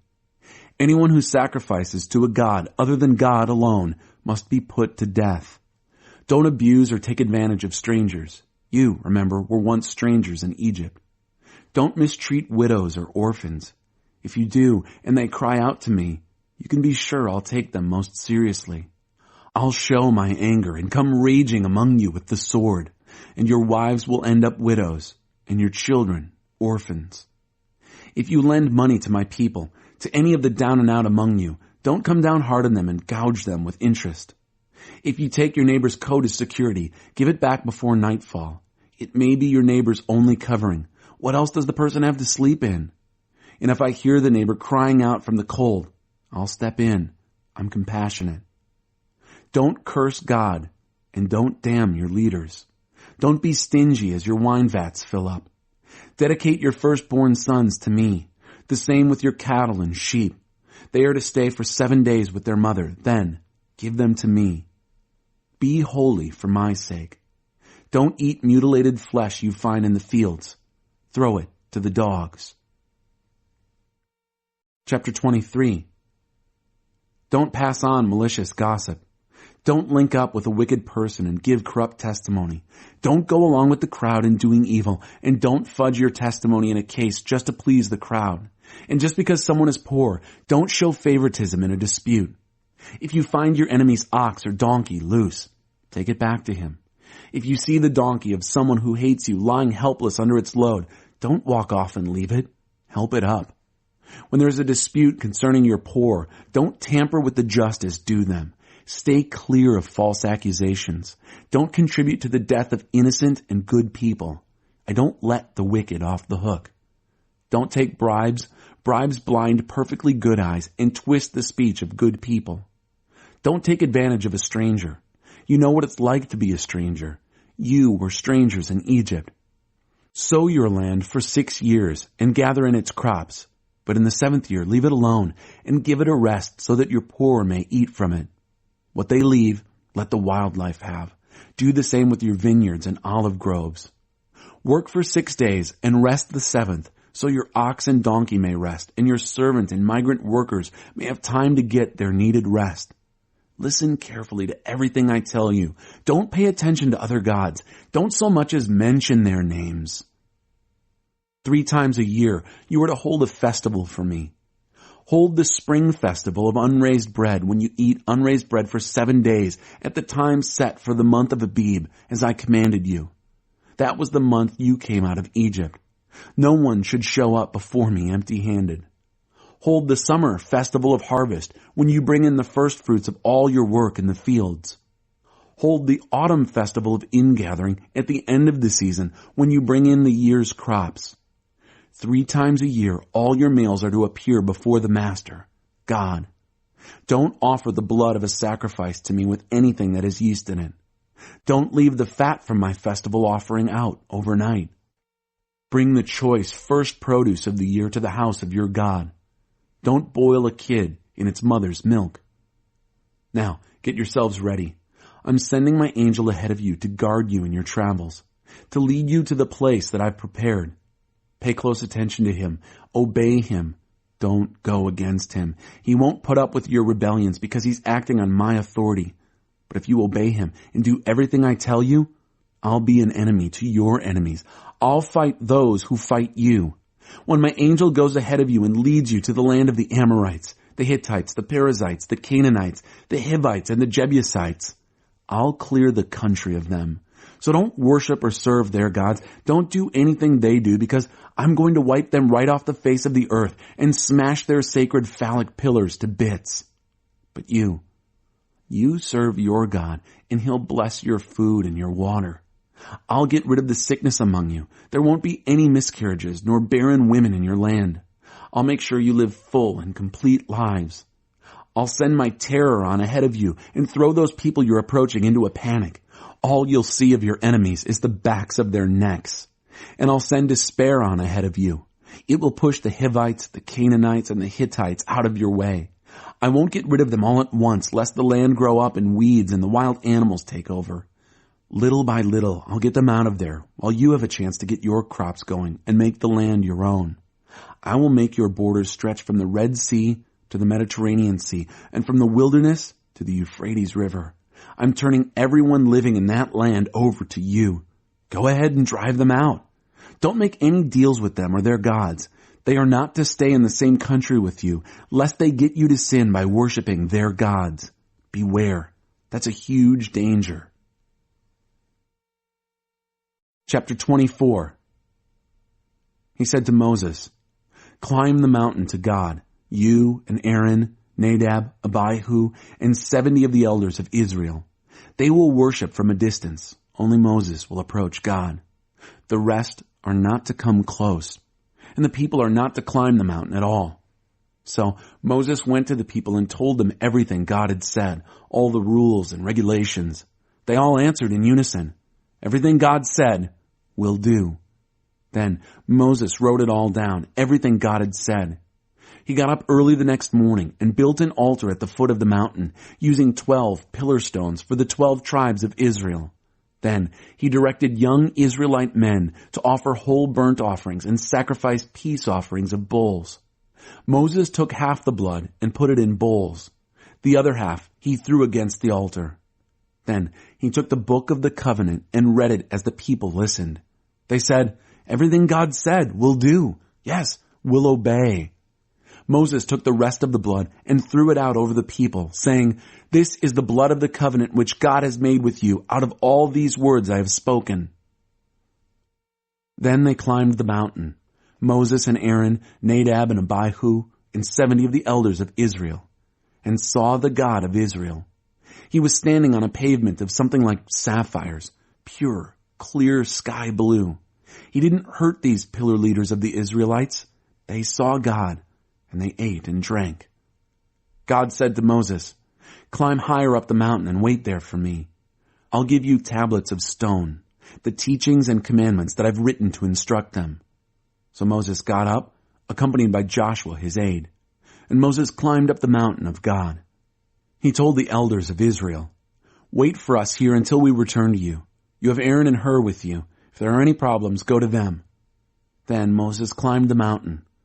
The cloud covered the mountain. The glory of God settled over Mount Sinai. The cloud covered it for 6 days. On the 7th day, he called out of the cloud to Moses. In the view of the Israelites below, the glory of God looked like a raging fire at the top of the mountain. Moses entered the middle of the cloud and climbed the mountain. Moses was on the mountain 40 days and 40 nights. Chapter 25. Instructions on the mountain. The offerings. God spoke to Moses. "Tell the Israelites that they are to set aside offerings for me. Receive the offerings from everyone who is willing to give. These are the offerings I want you to receive from them: gold, silver, bronze, blue, purple, and scarlet material, fine linen, goat's hair, tanned ram's skins, dolphin skins, acacia wood, lamp oil, spices for anointing oils and for fragrant incense, onyx stones and other stones for setting in the ephod and the breastpiece. Let them construct a sanctuary for me so that I can live among them. You are to construct it following the plans I've given you, the design for the dwelling and the design for all its furnishings." The chest. First, let them make a chest using acacia wood. Make it 3 3/4 feet long and 2 1/4 feet wide and deep. Cover it with a veneer of pure gold inside and out, and make a molding of gold all around it. Cast 4 gold rings and attach them to its 4 feet, 2 rings on one side and 2 rings on the other. Make poles from acacia wood and cover them with a veneer of gold, and insert them into the rings on the sides of the chest for carrying the chest. The poles are to stay in the rings. They must not be removed. Place the testimony that I give you in the chest. Now, make a lid of pure gold for the chest, an atonement cover, 3 3/4 feet long and 2 1/4 feet wide. Sculpt 2 winged angels out of hammered gold for either end of the atonement cover, 1 angel at one end, 1 angel at the other. Make them of one piece with the atonement cover. Make the angels with their wings spread, hovering over the atonement cover, facing one another, but looking down on it. Set the atonement cover as a lid over the chest, and place in the chest the testimony that I will give you. I will meet you there at set times and speak with you from above the atonement cover and from between the angel figures that are on it, speaking the commands that I have for the Israelites. The table. Next, make a table from acacia wood. Make it 3 feet long, 1 1/2 feet wide, and 2 1/4 feet high. Cover it with a veneer of pure gold. Make a molding all around it of gold. Make the border a handbreadth wide, all around it, and a rim of gold for the border. Make 4 rings of gold and attach the rings to the 4 legs parallel to the tabletop. They will serve as holders for the poles used to carry the table. Make the poles of acacia wood and cover them with a veneer of gold. They will be used to carry the table. Make plates, bowls, jars, and jugs for pouring out offerings. Make them of pure gold. Always keep fresh bread of the presence on the table before me. The lampstand. Make a lampstand of pure hammered gold. Make it stem and branches, cups, calyxes, and petals, all of one piece. Give it 6 branches, 3 from one side and 3 from the other. Put 3 cups shaped like almond blossoms, each with calyx and petals, on one branch, 3 on the next, and so on. The same for all 6 branches. On the main stem of the lampstand, make 4 cups shaped like almonds with calyx and petals, a calyx extending from under each pair of the 6 branches, the entire lampstand fashioned from one piece of hammered pure gold. Make 7 of these lamps for the table. Arrange the lamps so they throw their light out in front. Make the candle snuffers and trays out of pure gold. Use a 75-pound brick of pure gold to make the lampstand and its accessories. Study the design you were given on the mountain and make everything accordingly. Chapter 26. The dwelling. Make the dwelling itself from 10 panels of tapestry woven from fine twisted linen, blue and purple and scarlet material, with an angel cherubim design. A skilled craftsman should do it. The panels of tapestry are each to be 46 feet long and 6 feet wide. Join 5 of the panels together and then the other 5 together. Make loops of blue along the edge of the outside panel of the first set and the same on the outside panel of the second set. Make 50 loops on each panel. Then make 50 gold clasps and join the tapestries together so that the dwelling is one whole. Next, make tapestries of goat hair for a tent that will cover the dwelling. Make 11 panels of these tapestries. The length of each panel will be 45 feet long and 6 feet wide. Join 5 of the panels together and then the other 6. Fold the 6th panel double at the front of the tent. Now, make 50 loops along the edge of the end panel and 50 loops along the edge of the joining panel. Make 50 clasps of bronze and connect the clasps with the loops, bringing the tent together. Hang half of the overlap of the tapestry panels over the rear of the dwelling. The 18 inches of overlap on either side will cover the sides of the tent. Finally, make a covering for the tapestries of tanned ram skin, dyed red, and over that, a covering of dolphin skins. Frame the dwelling with planks of acacia wood, each section of frame 15 feet long and 2 1/4 feet wide, with 2 pegs for securing them. Make all the frames identical, 20 frames for the south side, with 40 silver sockets to receive the 2 pegs from each of the 20 frames. The same construction on the north side of the dwelling. For the rear of the dwelling, which faces west, make 6 frames with 2 additional frames for the rear corners. Both of the 2 corner frames need to be double in thickness from top to bottom and fit into a single ring. 8 frames altogether with 16 sockets of silver, 2 under each frame. Now, make crossbars of acacia wood, 5 for the frames on one side of the dwelling, 5 for the other side, and 5 for the back side facing west. The center crossbar runs from end to end halfway up the frames. Cover the frames with a veneer of gold and make gold rings to hold the crossbars. And cover the crossbars with a veneer of gold.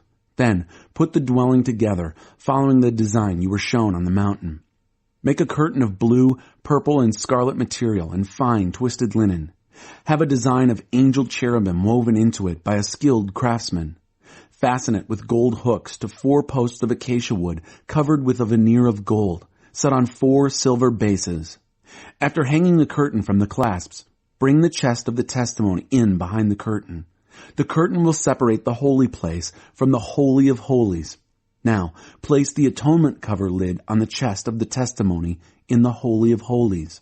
Place the table and the lampstand outside the curtain, the lampstand on the south side of the dwelling, and the table opposite it on the north side. Make a screen for the door of the tent. Weave it from blue, purple, and scarlet material and fine twisted linen. Frame the weaving with 5 poles of acacia wood covered with a veneer of gold, and make gold hooks to hang the weaving. Cast 5 bronze bases for the poles. Chapter 27. The Altar. Make an altar of acacia wood. Make it 7.5 feet square and 4.5 feet high. Make horns at each of the 4 corners. The horns are to be of one piece with the altar and covered with a veneer of bronze. Make buckets for removing the ashes, along with shovels, basins, forks, and fire pans. Make all these utensils from bronze. Make a grate of bronze mesh and attach bronze rings at each of the 4 corners. Put the grate under the ledge of the altar at the halfway point of the altar. Make acacia wood poles for the altar and cover them with a veneer of bronze. Insert the poles through the rings on the 2 sides of the altar for carrying. Use boards to make the altar, keeping the interior hollow. The courtyard. Make a courtyard for the dwelling. The south side is to be 150 feet long. The hangings for the courtyard are to be woven from fine twisted linen, with their 20 posts, 20 bronze bases, and fastening hooks and bands of silver. The north side is to be exactly the same. For the west end of the courtyard, you will need 75 feet of hangings with their 10 posts and bases. Across the 75 feet at the front, or east end, you will need 22.5 feet of hangings, with their 3 posts and bases on one side, and the same for the other side. At the door of the courtyard, make a screen 30 feet long, woven from blue, purple, and scarlet stuff, with fine twisted linen, embroidered by a craftsman, and hung on its 4 posts and bases. All the posts around the courtyard are to be banded with silver, with hooks of silver and bases of bronze. The courtyard is to be 150 feet long and 75 feet wide. The hangings of fine twisted linen set on their bronze bases are to be 7.5 feet high. All the tools used for setting up the holy dwelling, including all the pegs in it and the courtyard, are to be made of bronze. Now, order the Israelites to bring you pure, clear olive oil for light so that the lamps can be kept burning. In the tent of meeting, the area outside the curtain that veils the testimony, Aaron and his sons will keep this light burning from evening until morning before God. This is to be a permanent practice down through the generations for Israelites. Chapter 28. The Vestments. Get your brother Aaron and his sons from among the Israelites to serve me as priests. Aaron and his sons, Nadab, Abihu, Eleazar, Ithamar. Make sacred vestments for your brother Aaron to symbolize glory and beauty. Consult with the skilled craftsmen, those whom I have gifted in this work, and arrange for them to make Aaron's vestments, to set him apart as holy, to act as priest for me. These are the articles of clothing they are to make: breastpiece, ephod, robe, woven tunic, turban, sash. They are making holy vestments for your brother Aaron and his sons as they work as priests for me. They will need gold, blue, purple, and scarlet material, and fine linen. The ephod. Have the ephod made from gold, blue, purple, and scarlet material, and fine twisted linen by a skilled craftsman. Give it 2 shoulder pieces at 2 of the corners so it can be fastened. The decorated band on it is to be just like it, and of 1 piece with it, made of gold, blue, purple, and scarlet material, and of fine twisted linen. Next, take 2 onyx stones and engrave the names of the sons of Israel on them in the order of their birth, 6 names on 1 stone, and the remaining 6 on the other. Engrave the names of the sons of Israel on the 2 stones the way a jeweler engraves a seal. Then mount the stones in settings of filigreed gold. Fasten the 2 stones on the shoulder pieces of the ephod. They are memorial stones for the Israelites. Aaron will wear these names on his shoulders as a memorial before God. Make the settings of gold filigree. Make 2 chains of pure gold and braid them like cords. Then attach the corded chains to the settings. The breastpiece. Now, make a breastpiece of judgment, using skilled craftsmen, the same as with the ephod. Use gold, blue, purple, and scarlet material, and fine twisted linen. Make it 9 inches square and folded double. Mount 4 rows of precious gemstones on it. First row, carnelian, topaz, emerald. Second row, ruby, sapphire, crystal. Third row, jacinth, agate, amethyst. Fourth row, beryl, onyx, jasper. Set them in gold filigree. The 12 stones correspond to the names of the Israelites, with 12 names engraved, 1 on each, as on a seal for the 12 tribes. Then make braided chains of pure gold for the breastpiece, like cords. Make 2 rings of gold for the breastpiece, and fasten them to the 2 ends. Fasten the 2 golden cords to the rings at the ends of the breastpiece. Then fasten the other ends of the 2 cords to the 2 settings of filigree, attaching them to the shoulder pieces of the ephod in front. Then make 2 rings of gold and fasten them to the 2 ends of the breastpiece on its inside edge facing the ephod. Then make 2 more rings of gold and fasten them in the front of the ephod to the lower part of the 2 shoulder pieces near the seam above the decorated band. Fasten the breastpiece in place by running a cord of blue through its rings to the rings of the ephod so that it rests secure on the decorated band of the ephod and won't come loose. Aaron will regularly carry the names of the sons of Israel on the breastpiece of judgment over his heart as he enters the sanctuary into the presence of God for remembrance. Place the Urim and Thummim in the breastpiece of judgment. They will be over Aaron's heart when he enters the presence of God. In this way, Aaron will regularly carry the breastpiece of judgment into the presence of God. The robe. Make the robe for the ephod entirely of blue, with an opening for the head at the center and a hem on the edge so that it won't tear. For the edge of the skirts, make pomegranates of blue, purple, and scarlet material all around, and alternate them with bells of gold. Gold bell and pomegranate, all around the hem of the robe. Aaron has to wear it when he does his priestly work. The bells will be heard when he enters the holy place and comes into the presence of God, and again when he comes out, so that he won't die. The turban, tunic, underwear. Make a plate of pure gold. Engrave on it as on a seal, holy to God. Tie it with a blue cord to the front of the turban. It is to rest there on Aaron's forehead. He'll take on any guilt involved in the sacred offerings that the Israelites consecrate, no matter what they bring. It will always be on Aaron's forehead, so that the offerings will be acceptable before God. Weave the tunic of fine linen. Make the turban of fine linen. The sash will be the work of an embroiderer. Make tunics, sashes, and hats for Aaron's sons to express glory and beauty. Dress your brother Aaron and his sons in them. Anoint, ordain, and consecrate them to serve me as priests. Make linen underwear to cover their nakedness from waist to thigh. Aaron and his sons must wear it whenever they enter the tent of meeting or approach the altar to minister in the holy place, so that they won't incur guilt and die. This is a permanent rule for Aaron and all his priest descendants. Chapter 29. Consecration of priests. This is the ceremony for consecrating them as priests. Take a young bull and 2 rams, healthy and without defects. Using fine wheat flour, but no yeast, make bread and cakes mixed with oil and wafers spread with oil. Place them in a basket and carry them along with the bull and the 2 rams. Bring Aaron and his sons to the entrance of the tent of meeting and wash them with water.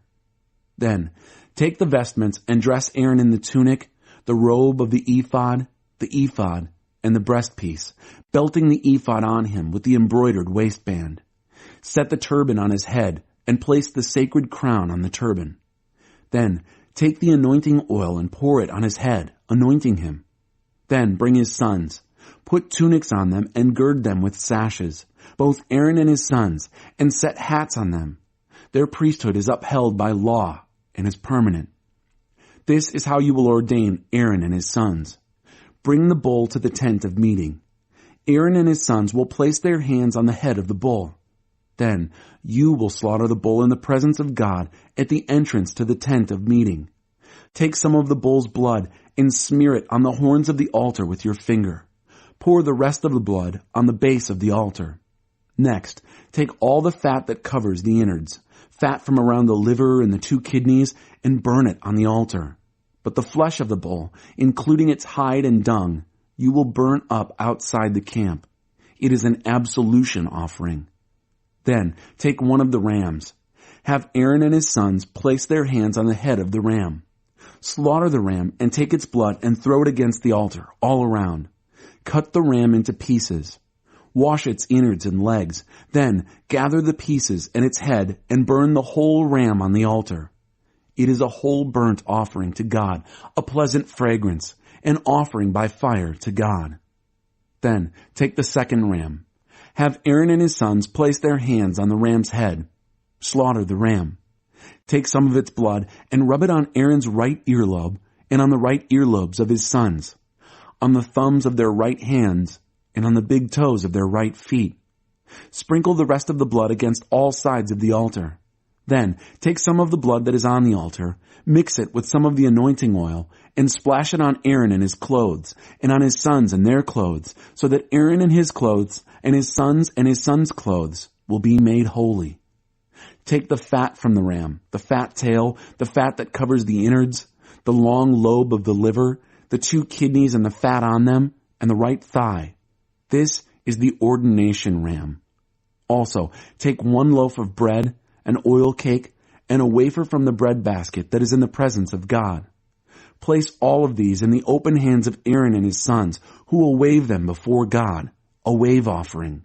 Then take them from their hands and burn them on the altar with the whole burnt offering, a pleasing fragrance before God, a gift to God. Now, Take the breast from Aaron's ordination ram and wave it before God, a wave offering. That will be your portion. Consecrate the wave offering breast and the thigh that was held up. These are the parts of the ordination ram that are for Aaron and his sons. Aaron and his sons are always to get this offering from the Israelites. The Israelites are to make this offering regularly from their peace offerings. Aaron's sacred garments are to be handed down to his descendants so they can be anointed and ordained in them. The son who succeeds him as priest is to wear them for 7 days and enter the tent of meeting to minister in the holy place. Take the ordination ram and boil the meat in the holy place. At the entrance to the tent of meeting, Aaron and his sons will eat the boiled ram and the bread that is in the basket. Atoned by these offerings, ordained and consecrated by them, they are the only ones who are to eat them. No outsiders are to eat them. They're holy. Anything from the ordination ram or from the bread that is left over until morning, you are to burn up. Don't eat it. It's holy. Do everything for the ordination of Aaron and his sons exactly as I've commanded you throughout the 7 days. Offer a bull as an absolution offering for atonement each day. Offer it on the altar when you make atonement for it. Anoint and consecrate it. Make atonement for the altar and consecrate it for 7 days. The altar will become soaked in holiness. Anyone who so much as touches the altar will become holy. This is what you are to offer on the altar. 2-year-old lambs, each and every day. 1 lamb in the morning and the second lamb at evening. With the sacrifice of the first lamb, offer 2 quarts of fine flour with a quart of virgin olive oil, plus a quart of wine for a drink offering. The sacrifice of the second lamb, the one at evening, is also to be accompanied by the same grain offering and drink offering of the morning sacrifice to give a pleasing fragrance, a gift to God. This is to be your regular, daily, whole burnt offering before God, generation after generation, sacrificed at the entrance of the tent of meeting.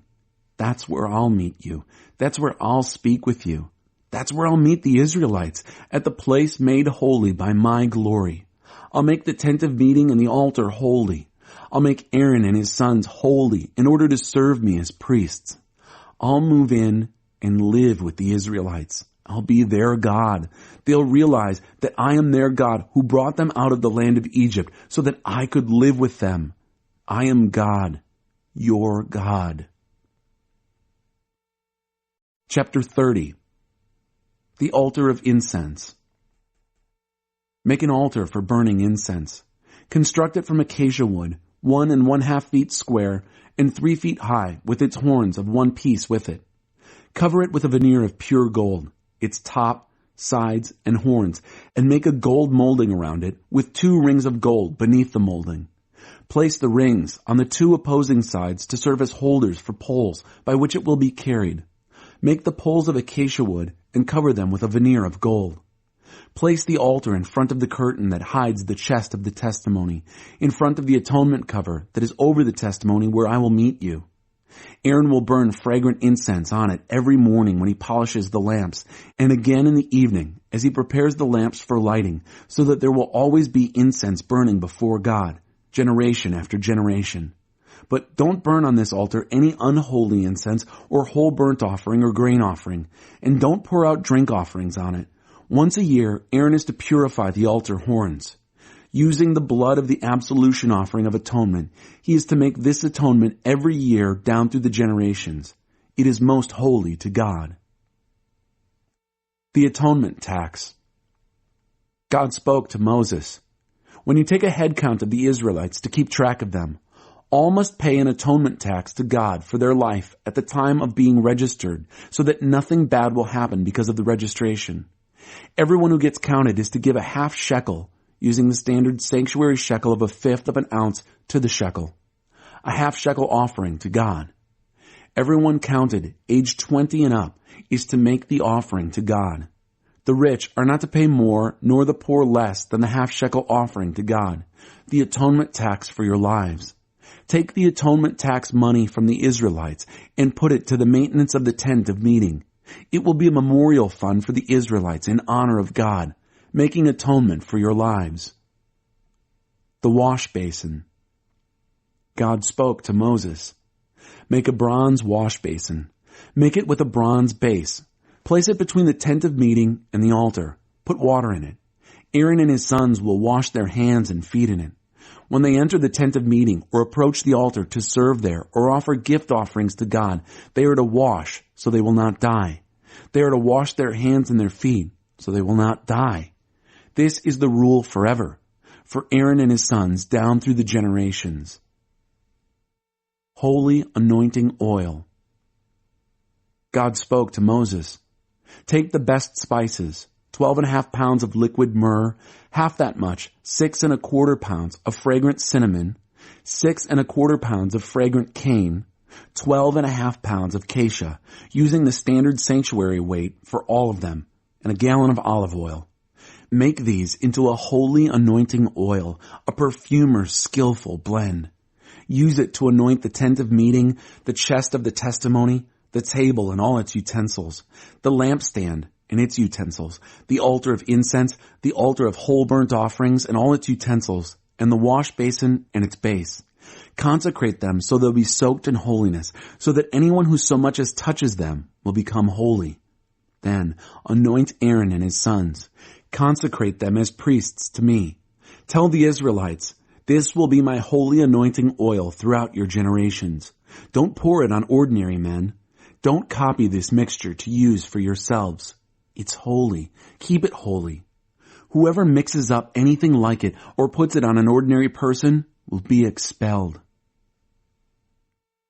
Holy incense. God spoke to Moses, "Take fragrant spices, gum resin, onycha, galbanum, and add pure frankincense. Mix the spices in equal proportions to make an aromatic incense, the art of a perfumer, salted and pure, holy.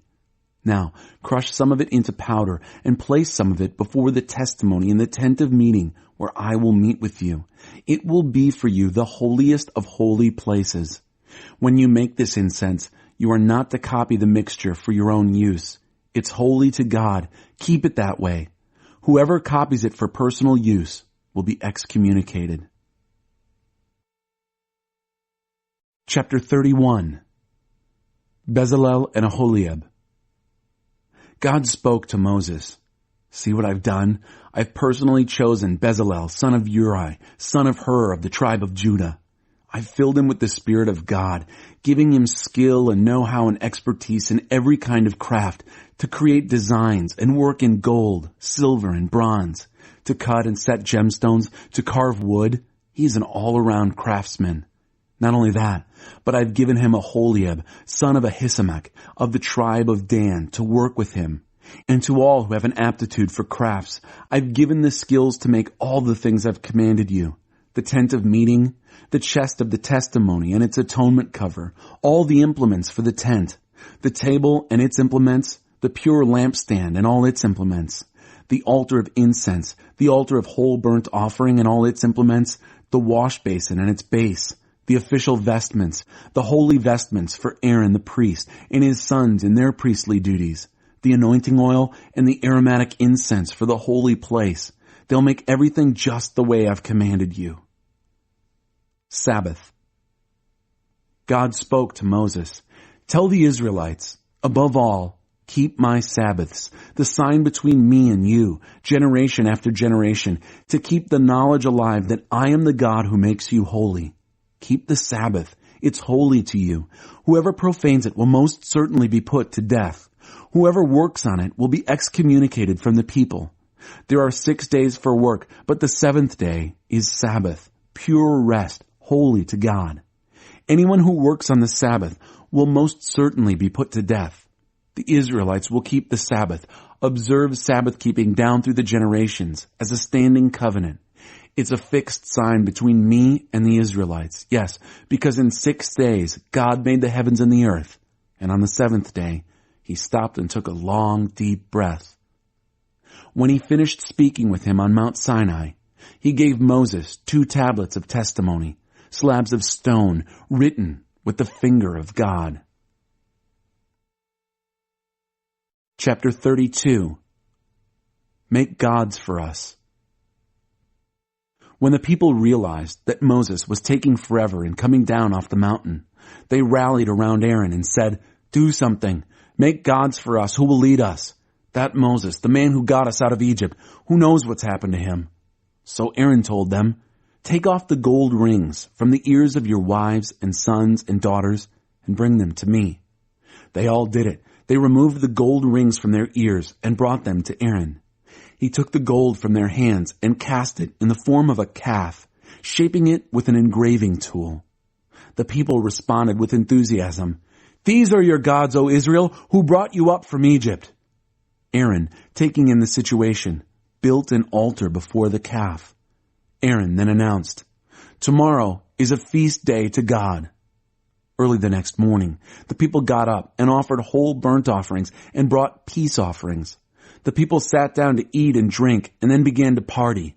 It turned into a wild party. God spoke to Moses, "Go, get down there. Your people whom you brought up from the land of Egypt have fallen to pieces. In no time at all, they've turned away from the way I commanded them. They made a molten calf and worshipped it. They've sacrificed to it and said, 'These are the gods, O Israel, that brought you up from the land of Egypt.'" God said to Moses, "I look at this people. Oh, what a stubborn, hard-headed people. Let me alone now. Give my anger free rein to burst into flames and incinerate them, but I'll make a great nation out of you." Moses tried to calm his God down. He said, "Why, God, would you lose your temper with your people? Why, you brought them out of Egypt in a tremendous demonstration of power and strength. Why let the Egyptians say he had it in for them? He brought them out so he could kill them in the mountains, wipe them right off the face of the earth. Stop your anger. Think twice about bringing evil against your people. Think of Abraham, Isaac, and Israel, your servants to whom you gave your word, telling them, 'I will give you many children, as many as the stars in the sky, and I'll give this land to your children as their land forever.'" And God did think twice. He decided not to do the evil he had threatened against his people. Moses turned around and came down from the mountain, carrying the 2 tablets of the testimony. The tablets were written on both sides, front and back. God made the tablets, and God wrote the tablets, engraved them. When Joshua heard the sound of the people shouting noisily, he said to Moses, "That's the sound of war in the camp." But Moses said, "Those aren't songs of victory, and those aren't songs of defeat. I hear songs of people throwing a party." And that's what it was. When Moses came near to the camp and saw the calf and the people dancing, his anger flared. He threw down the tablets and smashed them to pieces at the foot of the mountain.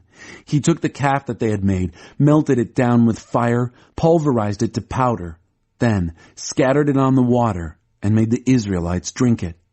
Moses said to Aaron, "What on earth did these people ever do to you that you involved them in this huge sin?"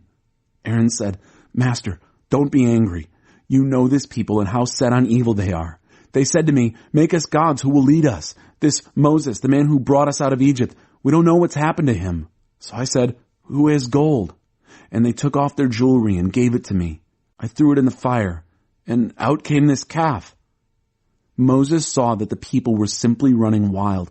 Aaron had let them run wild, disgracing themselves before their enemies. He took up a position at the entrance to the camp and said, "Whoever is on God's side, join me." All the Levites stepped up. He then told them, "God's orders, the God of Israel.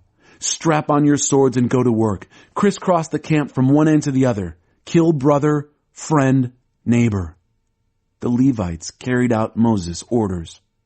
3,000 of the people were killed that day. Moses said, "You confirmed your ordination today, and at great cost, even killing your sons and brothers, and God has blessed you."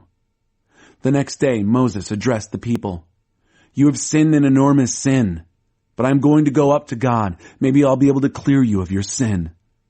Moses went back to God and said, "This is terrible. This people has sinned. It's an enormous sin. They made gods of gold for themselves. And now, if you will only forgive their sin, but if not, erase me out of the book you've written." God said to Moses, "I'll only erase from my book those who sin against me. For right now, you go and lead the people to where I told you. Look, my angel is going ahead of you. On the day, though, when I settle accounts, their sins will certainly be part of the settlement. God sent a plague on the people because of the calf they and Aaron had made. Chapter 33. God said to Moses, "Now go, get on your way from here, you and the people you brought up from the land of Egypt. Head for the land which I promised to Abraham, Isaac, and Jacob, saying, I will give it to your descendants. I will send an angel ahead of you, and I'll drive out the Canaanites, Amorites, Hittites, Perizzites, Hivites, and Jebusites. It's a land flowing with milk and honey. But I won't be with you in person. You're such a stubborn, hard-headed people, lest I destroy you on the journey." When the people heard this harsh verdict, they were plunged into gloom and wore long faces. No one put on jewelry. God said to Moses, "Tell the Israelites, you're one hard-headed people. I couldn't stand being with you for even a moment. I'd destroy you. So take off all your jewelry until I figure out what to do with you." So the Israelites stripped themselves of their jewelry from Mount Horeb on. Moses used to take the tent and set it up outside the camp, some distance away. He called it the tent of meeting. Anyone who sought God would go to the tent of meeting outside the camp. It went like this. When Moses would go to the tent, all the people would stand at attention. Each man would take his position at the entrance to his tent, with his eyes on Moses, until he entered the tent. Whenever Moses entered the tent, the pillar of cloud descended to the entrance to the tent, and God spoke with Moses. All the people would see the pillar of cloud at the entrance to the tent, stand at attention, and then bow down and worship, each man at the entrance to his tent. And God spoke with Moses face to face, as neighbors speak to one another. When he would return to the camp, his attendant, the young man Joshua, stayed. He didn't leave the tent. Moses said to God, "Look, you tell me, lead this people, but you don't let me know whom you are going to send with me. You tell me, I know you well and you are special to me. If I am so special to you, let me in on your plans. That way, I will continue being special to you. Don't forget, this is your people, your responsibility." God said, "My presence will go with you. I'll see the journey to the end." Moses said, "If your presence doesn't take the lead here, call this trip off right now. How else will it be known that you're with me in this, with me and your people? Are you traveling with us or not? How else will we know that we're special, I and your people, among all other people on this planet Earth?" God said to Moses, "All right, just as you say, this also I will do. For I know you well, and you are special to me. I know you by name." Moses said, "Please, let me see your glory." God said, "I will make my goodness pass right in front of you. I'll call out the name, God, right before you. I'll treat well whomever I want to treat well, and I'll be kind to whomever I want to be kind." God continued, "But you may not see my face. No one can see me and live." God said, "Look, here is a place right beside me. Put yourself on this rock. When my glory passes by, I'll put you in the cleft of the rock and cover you with my hand until I've passed by. Then I'll take my hand away and you'll see my back, but you won't see my face." Chapter 34. God spoke to Moses. "Cut out 2 tablets of stone just like the originals and engrave on them the words that were on the original tablets you smashed. Be ready in the morning to climb Mount Sinai and get set to meet me on top of the mountain. Not a soul is to go with you. The whole mountain must be clear of people, even animals. Not even sheep or oxen can be grazing in front of the mountain." So Moses cut 2 tablets of stone, just like the originals. He got up early in the morning and climbed Mount Sinai as God had commanded him, carrying the 2 tablets of stone. God descended in the cloud and took up his position there beside him and called out the name, God. God passed in front of him and called out, God, God, a God of mercy and grace, endlessly patient, so much love, so deeply true, loyal in love for 1,000 generations, forgiving iniquity, rebellion, and sin. Still, he doesn't ignore sin. He holds sons and grandsons responsible for a father's sins to the 3rd and even 4th generation. At once, Moses fell to the ground and worshipped, saying, "Please, O Master, if you see anything good in me, please, Master, travel with us. hard-headed as these people are. Forgive our iniquity and sin. Own us. Possess us." And God said, "As of right now, I'm making a covenant with you. In full sight of your people, I will work wonders that have never been created in all the earth, in any nation. Then all the people with whom you're living will see how tremendous God's work is, the work I'll do for you. Take careful note of all I command you today. I'm clearing your way by driving out Amorites, Canaanites, Hittites, Perizzites, Hivites, and Jebusites. Stay vigilant. Don't let down your guard, lest you make covenant with the people who live in the land that you are entering, and they trip you up. Tear down their altars, smash their phallic pillars, chop down their fertility poles. Don't worship any other god. God, his name is the Jealous One, is a jealous God. Be careful that you don't make a covenant with the people who live in the land, and take up with their sex and religion life. Join them in meals at their altars. Marry your sons to their women who take up with any convenient god or goddess, and will get your sons to do the same thing. Don't make molten gods for yourselves. Keep the feast of unraised bread. Eat only unraised bread for 7 days in the month of Abib. It was in the month of Abib that you came out of Egypt. Every firstborn from the womb is mine. All the males of your herds, your firstborn oxen and sheep. Redeem your firstborn donkey with a lamb. If you don't redeem it, you must break its neck. Redeem each of your firstborn sons. No one is to show up in my presence empty-handed. Work 6 days and rest the 7th. Stop working even during plowing and harvesting. Keep the Feast of Weeks with the first cutting of the wheat harvest and the Feast of Ingathering at the turn of the year. All your men are to appear before the Master, the God of Israel, 3 times a year. You won't have to worry about your land when you appear before your God 3 times each year. For I will drive out the nations before you and give you plenty of land. Nobody's going to be hanging around plotting ways to get it from you. Don't mix the blood of my sacrifices with anything fermented. Don't leave leftovers from the Passover feast until morning. Bring the finest of the firstfruits of your produce to the house of your God. Don't boil a kid in its mother's milk." God said to Moses, "Now write down these words, for by these words I've made a covenant with you and Israel." Moses was there with God 40 days and 40 nights. He didn't eat any food. He didn't drink any water. And he wrote on the tablets the words of the covenant, the 10 words. When Moses came down from Mount Sinai, carrying the 2 tablets of the testimony, he didn't know that the skin of his face glowed because he had been speaking with God. Aaron and all the Israelites saw Moses, saw his radiant face, and held back, afraid to get close to him. Moses called out to them. Aaron and the leaders in the community came back, and Moses talked with them. Later, all the Israelites came up to him, and he passed on the commands, everything that God had told him on Mount Sinai. When Moses finished speaking with them, he put a veil over his face. But when he went into the presence of God to speak with him, he removed the veil until he came out.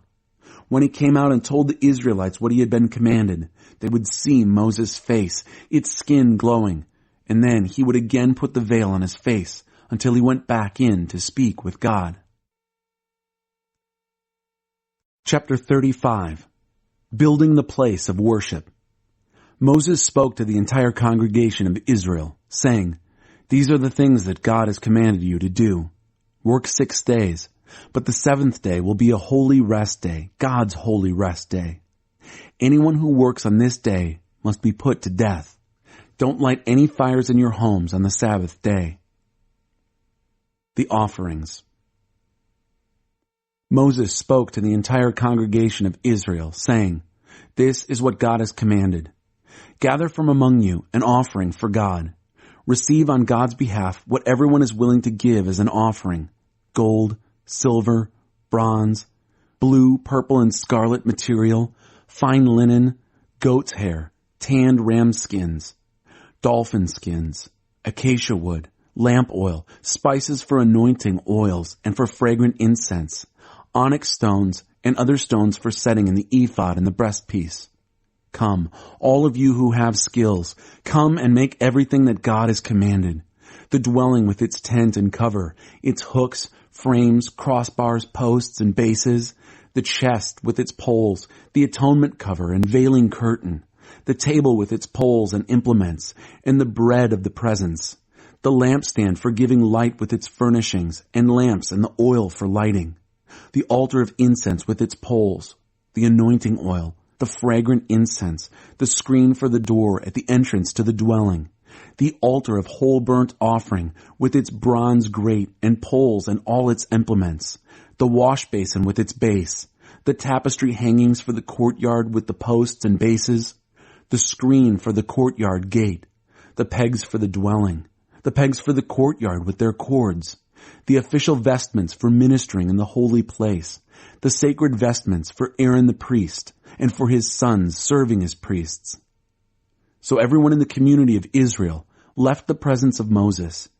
Then they came back, everyone whose heart was roused, whose spirit was freely responsive, bringing offerings to God for building the tent of meeting, furnishing it for worship, and making the holy vestments. They came, both men and women, all the willing spirits among them, offering brooches, earrings, rings, necklaces, anything made of gold, offering up their gold jewelry to God. And anyone who had blue, purple, and scarlet fabrics, fine linen, goat's hair, tanned leather, and dolphin skins brought them. Everyone who wanted to offer up silver or bronze as a gift to God brought it. Everyone who had acacia wood that could be used in the work brought it. All the women skilled at weaving brought their weavings of blue and purple and scarlet fabrics and their fine linens. And all the women who were gifted in spinning spun the goat's hair. The leaders brought onyx and other precious stones for setting in the ephod and the breastpiece. They also brought spices and olive oil for lamp oil, anointing oil, and incense. Every man and woman in Israel whose heart moved them freely to bring something for the work that God through Moses had commanded them to make, brought it, a voluntary offering for God. Bezalel and Aholiab. Moses told the Israelites, "See, God has selected Bezalel, son of Uri, son of Hur of the tribe of Judah. He's filled him with the Spirit of God, with skill, ability, and know-how for making all sorts of things, to design and work in gold, silver, and bronze, to carve stones and set them, to carve wood, working in every kind of skilled craft. And he's also made him a teacher, he and Aholiab, son of Ahisamach, of the tribe of Dan. He's gifted them with the know-how needed for carving, designing, weaving, and embroidering in blue, purple, and scarlet fabrics, and in fine linen. They can make anything and design anything." Chapter 36. Bezalel and Aholiab, along with everyone whom God has given the skill and know-how for making everything involved in the worship of the sanctuary as commanded by God, are to start to work. Moses summoned Bezalel and Aholiab, along with all whom God had gifted with the ability to work skillfully with their hands. The men were eager to get started and engage in the work. They took from Moses all the offerings that the Israelites had brought for the work of constructing the sanctuary. The people kept on bringing in their free will offerings morning after morning. All the artisans who were at work, making everything involved in constructing the sanctuary, came, one after another, to Moses, saying, "The people are bringing more than enough for doing this work that God has commanded us to do." So Moses sent out orders through the camp, "Men, women, no more offerings for the building of the sanctuary." The people were ordered to stop bringing offerings. There was plenty of material for all the work to be done. Enough, and more than enough. The tapestries. Then all the skilled artisans on the dwelling made 10 tapestries of fine twisted linen and blue, purple, and scarlet fabric with an angel cherubim design worked into the material. Each panel of tapestry was 46 feet long and 6 feet wide. 5 of the panels were joined together, and then the other 5. Loops of blue were made along the edge of the outside panel of the first set, and the same on the outside panel of the second set. They made 50 loops on each panel, with the loops opposite each other. Then they made 50 gold clasps and joined the tapestries together so that the dwelling was one whole. Next, they made tapestries of woven goat hair for a tent that would cover the dwelling. They made 11 panels of these tapestries. The length of each panel was 45 feet long and 6 feet wide. They joined 5 of the panels together, and then the other 6, by making 50 loops along the edge of the end panel and 50 loops along the edge of the joining panel. Then, making 50 clasps of bronze, connecting the clasps to the loops, bringing the tent together. They finished it off by covering the tapestries with tanned ram skins dyed red and covered that with dolphin skins. The framing. They framed the dwelling with vertical planks of acacia wood, each section of frame 15 feet long and 2 1/4 feet wide, with 2 pegs for securing them. They made all the frames identical, 20 frames for the south side, with 40 silver sockets to receive the 2 tenons from each of the 20 frames. They repeated that construction on the north side of the dwelling. For the rear of the dwelling facing west, they made 6 frames, with 2 additional frames for the rear corners. Both of the 2 corner frames were double in thickness from top to bottom and fit into a single ring. 8 frames altogether with 16 sockets of silver, 2 under each frame. They made crossbars of acacia wood, 5 for the frames on one side of the dwelling, 5 for the other side, and 5 for the back side facing west. The center crossbar ran from end to end halfway up the frames. They covered the frames with a veneer of gold, made gold rings to hold the crossbars, and covered the crossbars with a veneer of gold. They made the curtain of blue, purple, and scarlet material and fine twisted linen. They wove a design of angel cherubim into it. They made 4 posts of acacia wood, covered them with a veneer of gold, and cast 4 silver bases for them. They made a screen for the door of the tent, woven from blue, purple, and scarlet material, and fine twisted linen with embroidery. They framed the weaving with 5 poles of acacia wood, covered with a veneer of gold, and made gold hooks to hang the weaving, and 5 bronze bases for the poles. Chapter 37. The Chest. Bezalel made the chest using acacia wood. He made it 3 3/4 feet long and 2 1/4 feet wide and deep. He covered it inside and out with a veneer of pure gold and made a molding of gold all around it. He cast 4 gold rings and attached them to its 4 feet, 2 rings on one side and 2 rings on the other. He made poles from acacia wood, covered them with a veneer of gold, and inserted the poles for carrying the chest into the rings on the sides. Next, he made a lid of pure gold for the chest, an atonement cover, 3 3/4 feet long and 2 1/4 feet wide.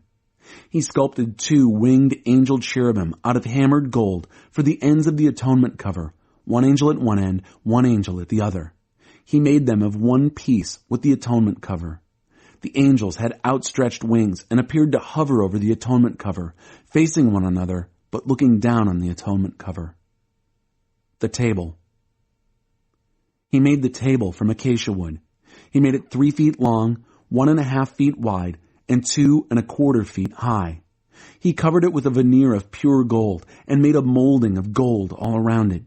He made a border, a handbreadth wide all around it, and a rim of gold for the border. He cast 4 rings of gold for it and attached the rings to the 4 legs parallel to the tabletop. They will serve as holders for the poles used to carry the table.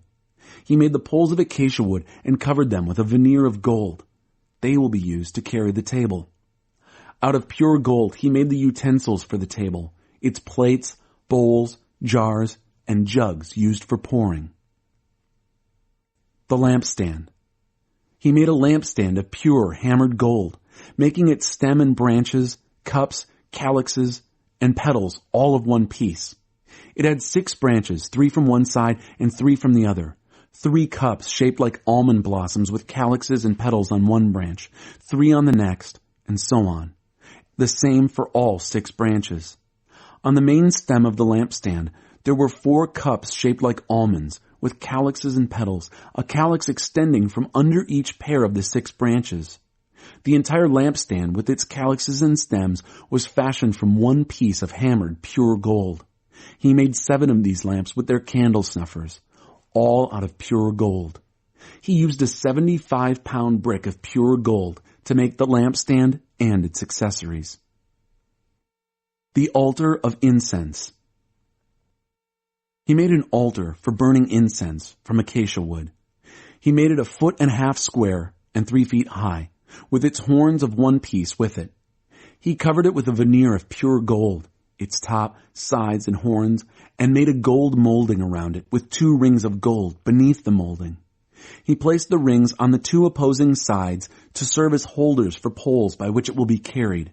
He made the poles of acacia wood and covered them with a veneer of gold.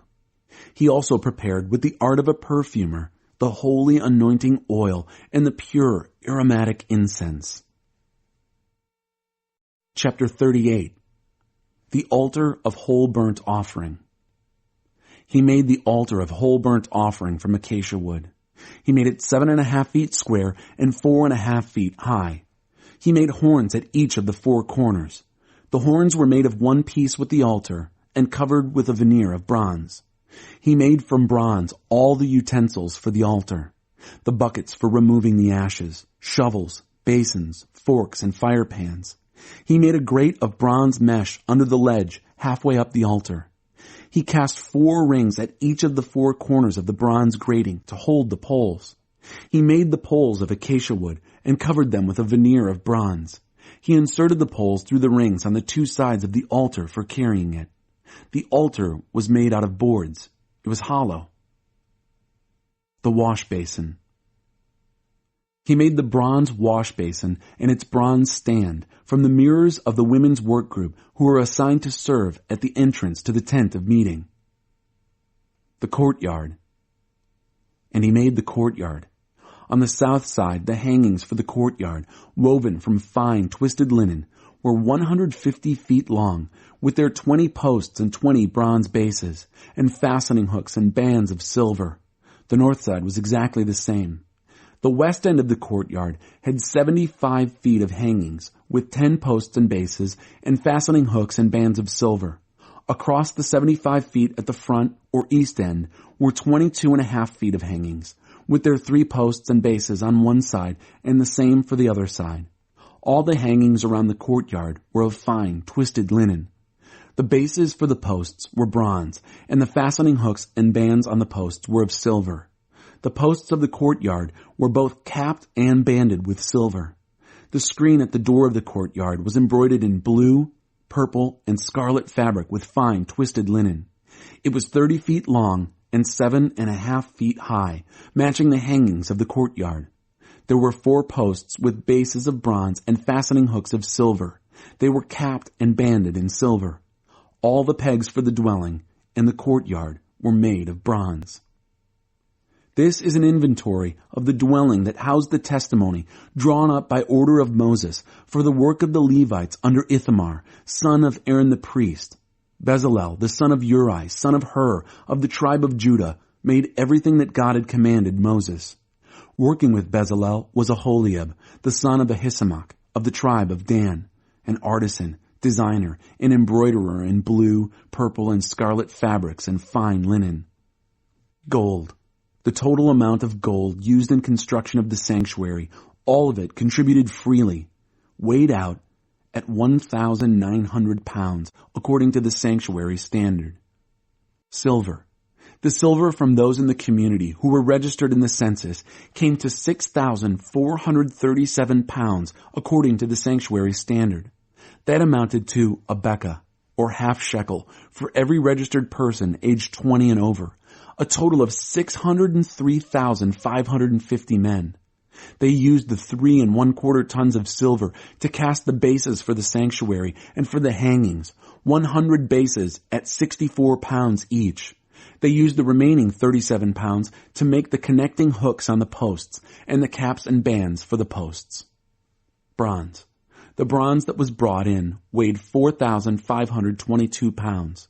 It was used to make the door of the tent of meeting, the bronze altar with its bronze grating, all the utensils of the altar, the bases around the courtyard, the bases for the gate of the courtyard, and all the pegs for the dwelling and the courtyard.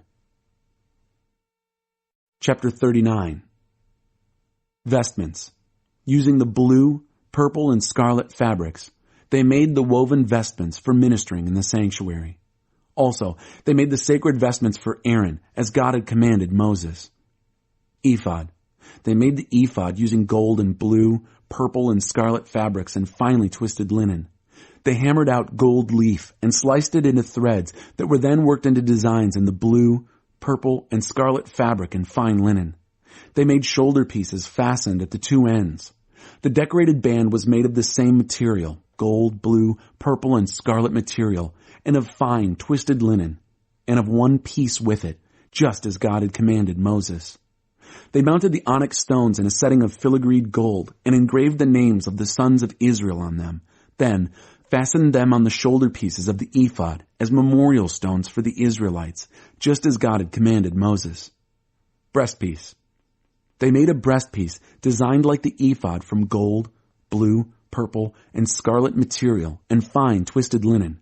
Doubled, the breastpiece was 9 inches square. They mounted 4 rows of precious gemstones on it. First row, carnelian, topaz, emerald. Second row, ruby, sapphire, crystal. Third row, jacinth, agate, amethyst. Fourth row, beryl, onyx, jasper. The stones were mounted in a gold filigree. The 12 stones corresponded to the names of the sons of Israel, 12 names engraved as on a seal, one for each of the 12 tribes. They made braided chains of pure gold for the breastpiece, like cords. They made 2 settings of gold filigree and 2 rings of gold, put the 2 rings at the 2 ends of the breastpiece, and fashioned the 2 ends of the cords to the 2 rings at the end of the breastpiece. Then they fastened the cords to the settings of filigree, attaching them to the shoulder pieces of the ephod in front. Then they made 2 rings of gold and fastened them to the 2 ends of the breastpiece on its inside edge facing the ephod. They made 2 more rings of gold and fastened them in the front of the ephod to the lower part of the 2 shoulder pieces near the seam above the decorated band of the ephod. The breastpiece was fastened by running a cord of blue through its rings to the rings of the ephod so that it rested secure on the decorated band of the ephod and wouldn't come loose, just as God had commanded Moses. Robe. They made the robe for the ephod entirely of blue. The opening of the robe at the center was like a collar, the edge hemmed so that it wouldn't tear. On the hem of the robe, they made pomegranates of blue, purple, and scarlet material and fine twisted linen. They also made bells of pure gold and alternated the bells and pomegranates, a bell and a pomegranate, a bell and a pomegranate, all around the hem of the robe that was worn for ministering, just as God had commanded Moses.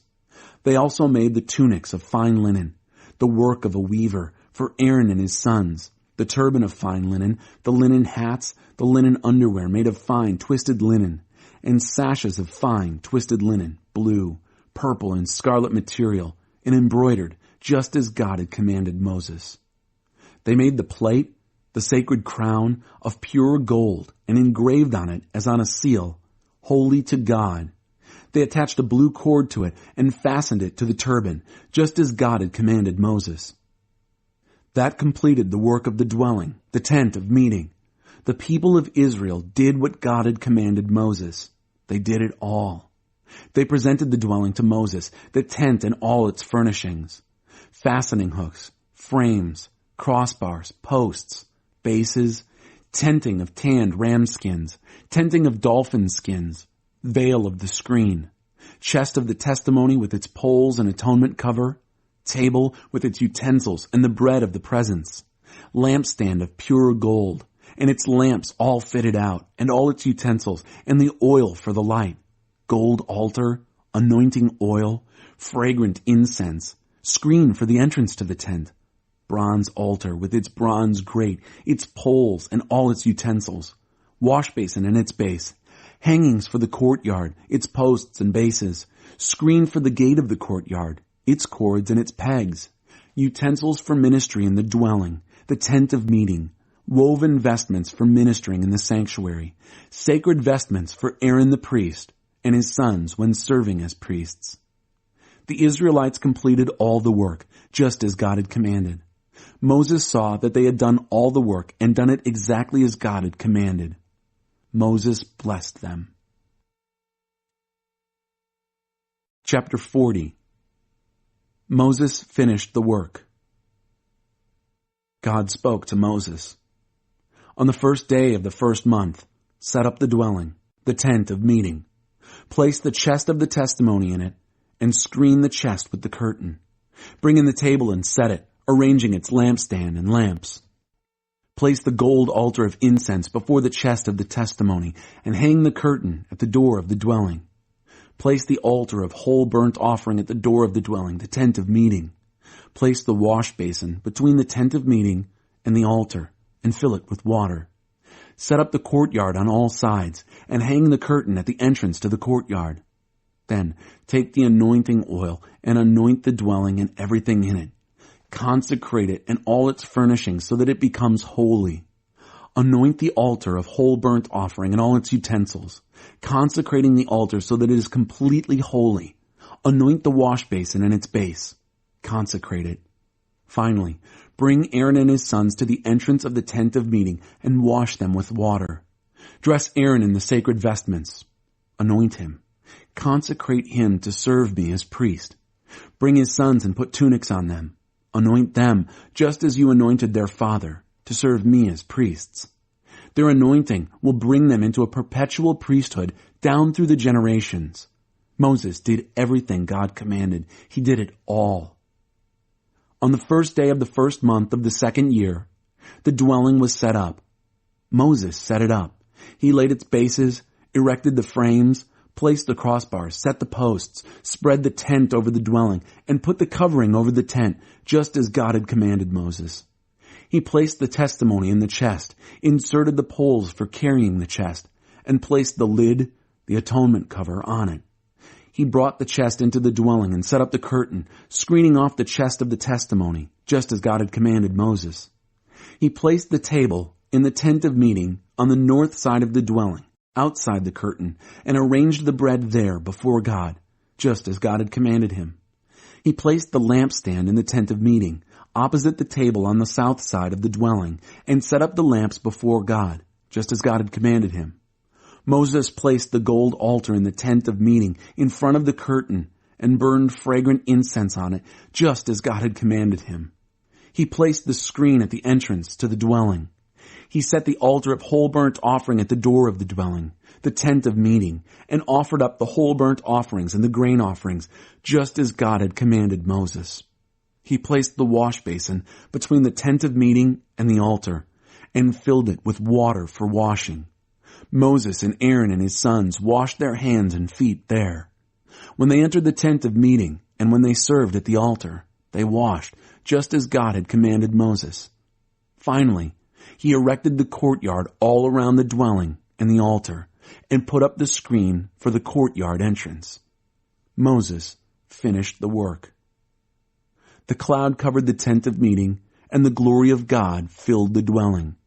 Moses couldn't enter the tent of meeting because the cloud was upon it, and the glory of God filled the dwelling. Whenever the cloud lifted from the dwelling, the people of Israel set out on their travels. But if the cloud did not lift, they wouldn't set out until it did lift. The cloud of God was over the dwelling during the day, and the fire was in it at night, visible to all the Israelites in all their travels.